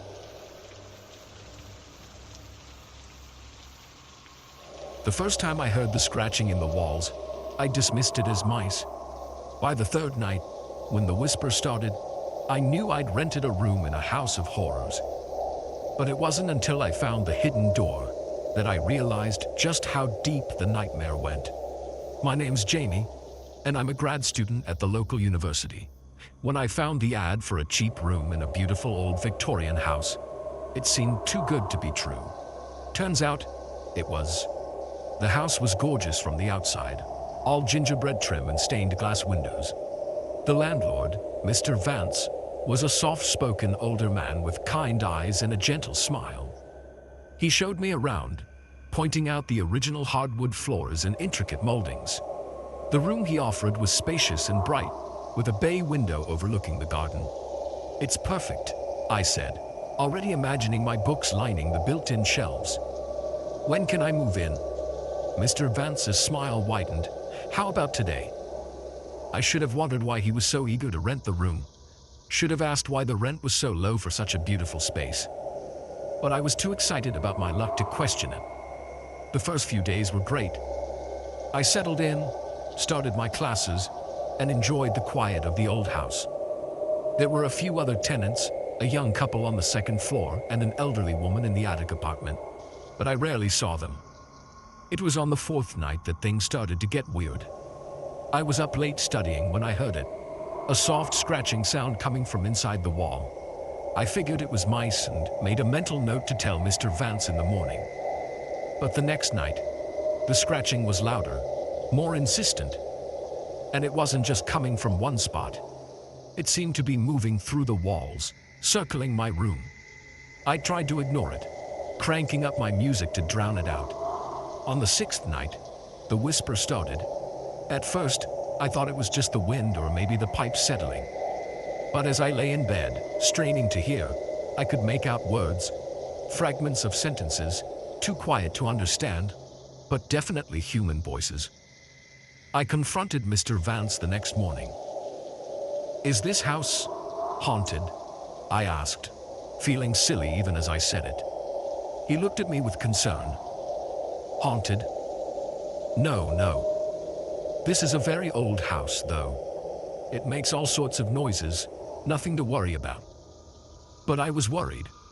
The scratching and whispers continued every night, growing louder and more frequent. I started having trouble sleeping, jumping at every creak and groan of the old house. It was during one of these sleepless nights that I made the discovery that would change everything. I was pacing my room, trying to pinpoint where the sounds were coming from, when I noticed something odd about the bookshelf. One section seemed to stick out slightly more than the rest. Heart pounding, I ran my fingers along the edge of the shelf. There was a small groove, almost invisible unless you were looking for it. I pressed it, and with a soft click, the entire section of shelving swung outward, revealing a dark passageway behind. I stood there frozen in shock, staring into the darkness. The whispers, which had been a constant background noise, suddenly stopped. The silence was deafening. Common sense told me to close the door, to call the police or at least Mr. Vance, but curiosity won out. I grabbed my phone for light and stepped into the passageway. The air was stale and musty, thick with the scent of age and decay. The passage was narrow, forcing me to turn sideways in some spots. It curved through the house, and I realized with growing unease that it ran behind all the walls, allowing someone to move unseen throughout the entire building. As I moved deeper into the hidden network of passages, the whispers started again. They were clearer now, more distinct. I could make out phrases. "She's here. Fresh blood. The master will be pleased." I wanted to run, to flee back to the safety of my room. But I was lost in the maze of passages, each turn looking the same as the last in the dim light of my phone. Then I saw it, a faint glow up ahead. I moved towards it, drawn despite my fear. The passage opened into a small room, lit by flickering candles. The walls were covered in strange symbols, and in the center stood an altar of some kind, stained dark with what I prayed wasn't blood. But it was what I saw next that made my blood run cold. Pinned to one wall were dozens of photographs, and I recognized the people in them, the other tenants, myself, all of us going about our daily lives, unaware we were being watched. I backed away, my heart pounding so hard I thought it might burst out of my chest. But as I turned to flee, I found my exit blocked. Mr. Vance stood there, but he wasn't the kindly old man I'd met. His eyes were dark, pupil-less voids, and his gentle smile had transformed into a rictus grin of sharp-pointed teeth. "Welcome, Jamie," he said, his voice a rasping growl that bore no resemblance to his usual soft tones. "We've been waiting for you to join us." I didn't think. I just reacted. I shoved past him, using the element of surprise to my advantage. I ran blindly through the passages, no longer caring about the direction, just desperate to get away. I could hear them behind me, not just Mr. Vance but others. The whispers had become shouts, echoing off the walls, inhuman shrieks and the sound of many feet pounding after me. Just when I thought my lungs would burst, I burst through an opening, tumbling out into my room. I'd somehow found my way back. Without hesitation, I slammed the hidden door shut and pushed the heavy dresser in front of it. I didn't stop to grab anything. I ran out of the room, down the stairs, and out of the house. I didn't stop running until I reached the campus police station, gasping and wild-eyed. They didn't believe me, of course. When they went to investigate, they found nothing. No hidden passages, no altar room, no evidence of anything unusual. Mr. Vance played the part of the concerned landlord perfectly, even suggesting that perhaps I'd had some sort of vivid nightmare. But I knew what I'd seen, what I'd heard. I moved out that same day, leaving most of my belongings behind. I couldn't bear to go back into that room, to face that bookshelf and the horrors that lay behind it. In the weeks that followed, I tried to find out more about the house and its history. I discovered that it had been built in the late 1800s by a man rumored to be involved in occult practices.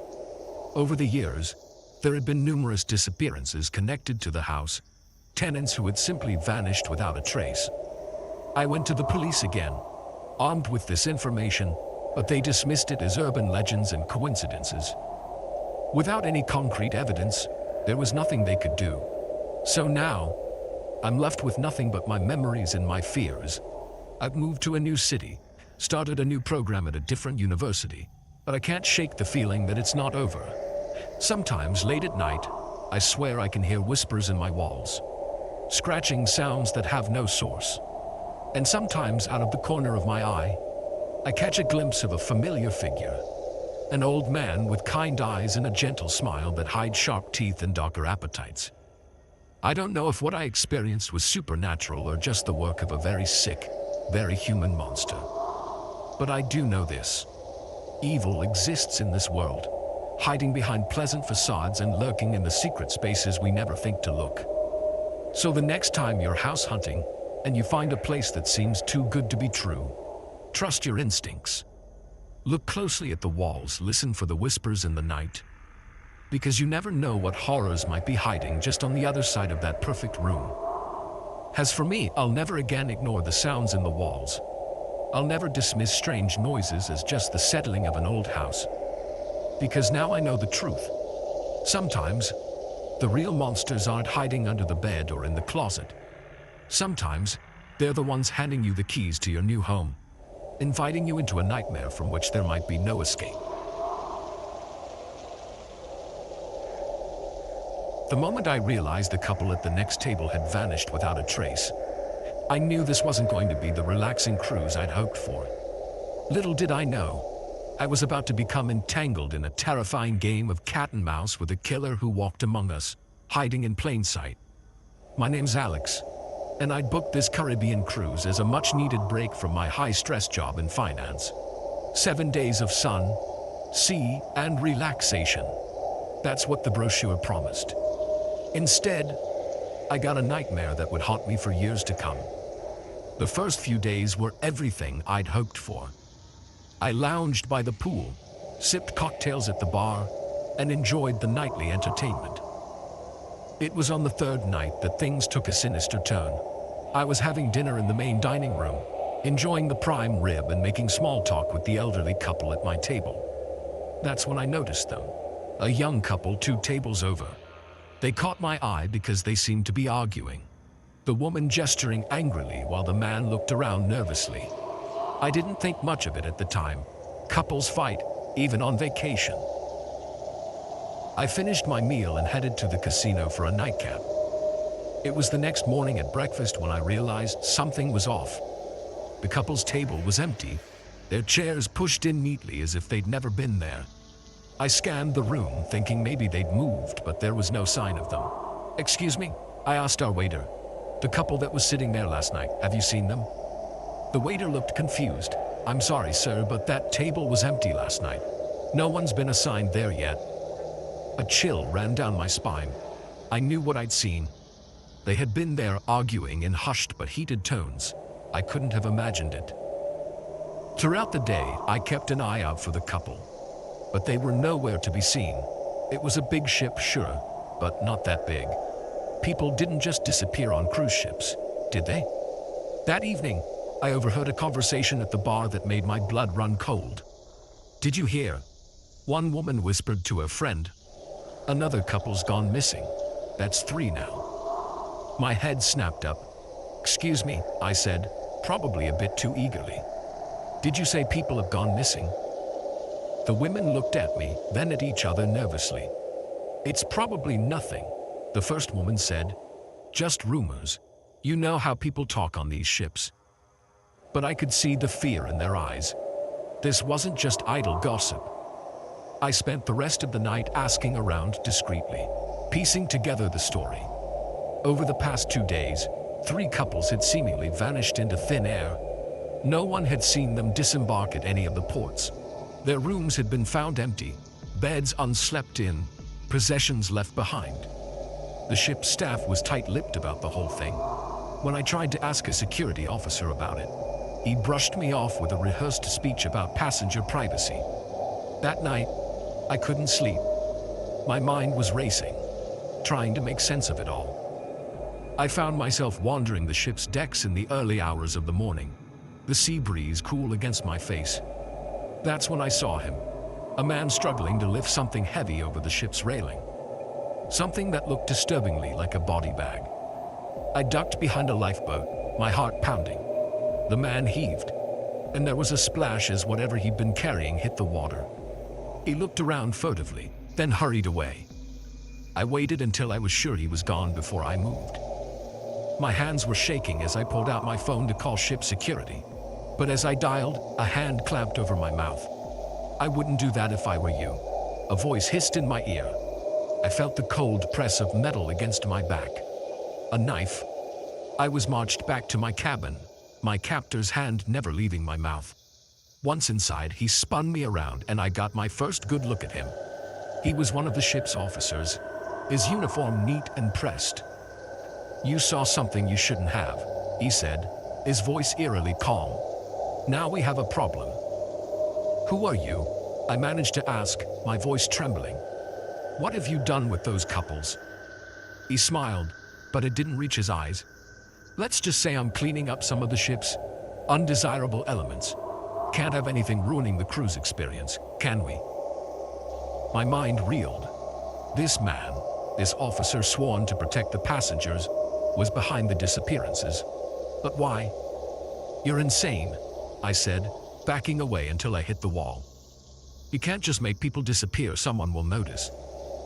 He laughed, a chilling sound. "People disappear all the time. Accidents happen at sea. It's tragic, really. But life goes on, and the cruises keep sailing." I realized with horror that this wasn't new to him. How long had this been going on? How many people had disappeared on his watch? "Now," he said, twirling the knife casually, "we need to decide what to do about you." I knew I had to act fast. If I didn't do something, I'd be the next body going over the railing. I glanced around frantically for anything I could use as a weapon. That's when the ship's horn blasted, startling us both. In that split second of distraction, I made my move. I grabbed the lamp from the bedside table and swung it with all my might. It connected with his head with a sickening crunch. He went down hard, the knife clattering to the floor. I didn't wait to see if he was out cold. I ran. I burst out of my cabin, sprinting down the corridor towards the main deck. I had to find help, had to tell someone what was happening. But as I ran, I realized the horrible truth. I didn't know who I could trust. If one officer was involved and there could be others, the entire crew could be in on it for all I knew. I made it to the purser's desk, gasping for breath. "Please," I panted, "you have to help me. There's a killer on board. He's making people disappear." The woman behind the desk looked at me with concern. "Sir, please calm down. What are you talking about?" I tried to explain, the words tumbling out in a frantic rush. But even as I spoke, I could see the doubt in her eyes. I sounded crazy, and I knew it. "Sir, I think you should come with me," she said, her voice gentle but firm. "We have a doctor on board who can help you." "No, you don't understand," I shouted, drawing stares from nearby passengers. "We're all in danger." That's when I felt a hand on my shoulder. I spun around, ready to defend myself, only to find myself face to face with the ship's captain. "Is there a problem here?" he asked, his voice authoritative. I opened my mouth to explain, but the words died in my throat. Standing just behind the captain was the officer from my cabin, a bandage on his head and murder in his eyes. In that moment, I knew I was truly alone. No one would believe me. It was my word against theirs, and they held all the cards. I did the only thing I could think of. I ran again. I pushed past the captain and sprinted towards the upper decks. I could hear shouts behind me, feet pounding in pursuit. I burst out onto the open deck, the cool night air hitting me like a slap to the face. The railing was just ahead. In a split second, I made a decision that would change my life forever. I jumped. The shock of the cold water drove the breath from my lungs. I surfaced, gasping, and watched as the ship's lights grew smaller in the distance. I had no idea if I'd survive the night in the open ocean, but I knew my chances were better than if I'd stayed on that ship of horrors. As I floated there, waiting for rescue or death, whichever came first, I couldn't help but wonder, how many other ships were out there, sailing placidly across the seas while hiding dark secrets in their depths? How many other killers walked among unsuspecting passengers, selecting their victims from the buffet line or the evening show? I was eventually rescued by a fishing boat, but my story was met with disbelief and suspicion. The cruise line denied everything, painting me as a mentally unstable passenger who had jumped overboard in a moment of crisis. But I know what I saw, what I experienced. And now, years later, every time I see an ad for a luxury cruise, I can't help but shudder. Because I know the truth. Sometimes, the real danger isn't the vast ocean or the foreign ports. Sometimes, the killer is right there beside you, wearing a crisp uniform and a welcoming smile, waiting for the perfect moment to strike. So the next time you're considering a vacation at sea, remember my story and ask yourself, are you really ready to be trapped in the middle of the ocean with nowhere to run and no one to trust? Because once that ship leaves port, you're at the mercy of whoever or whatever is on board with you.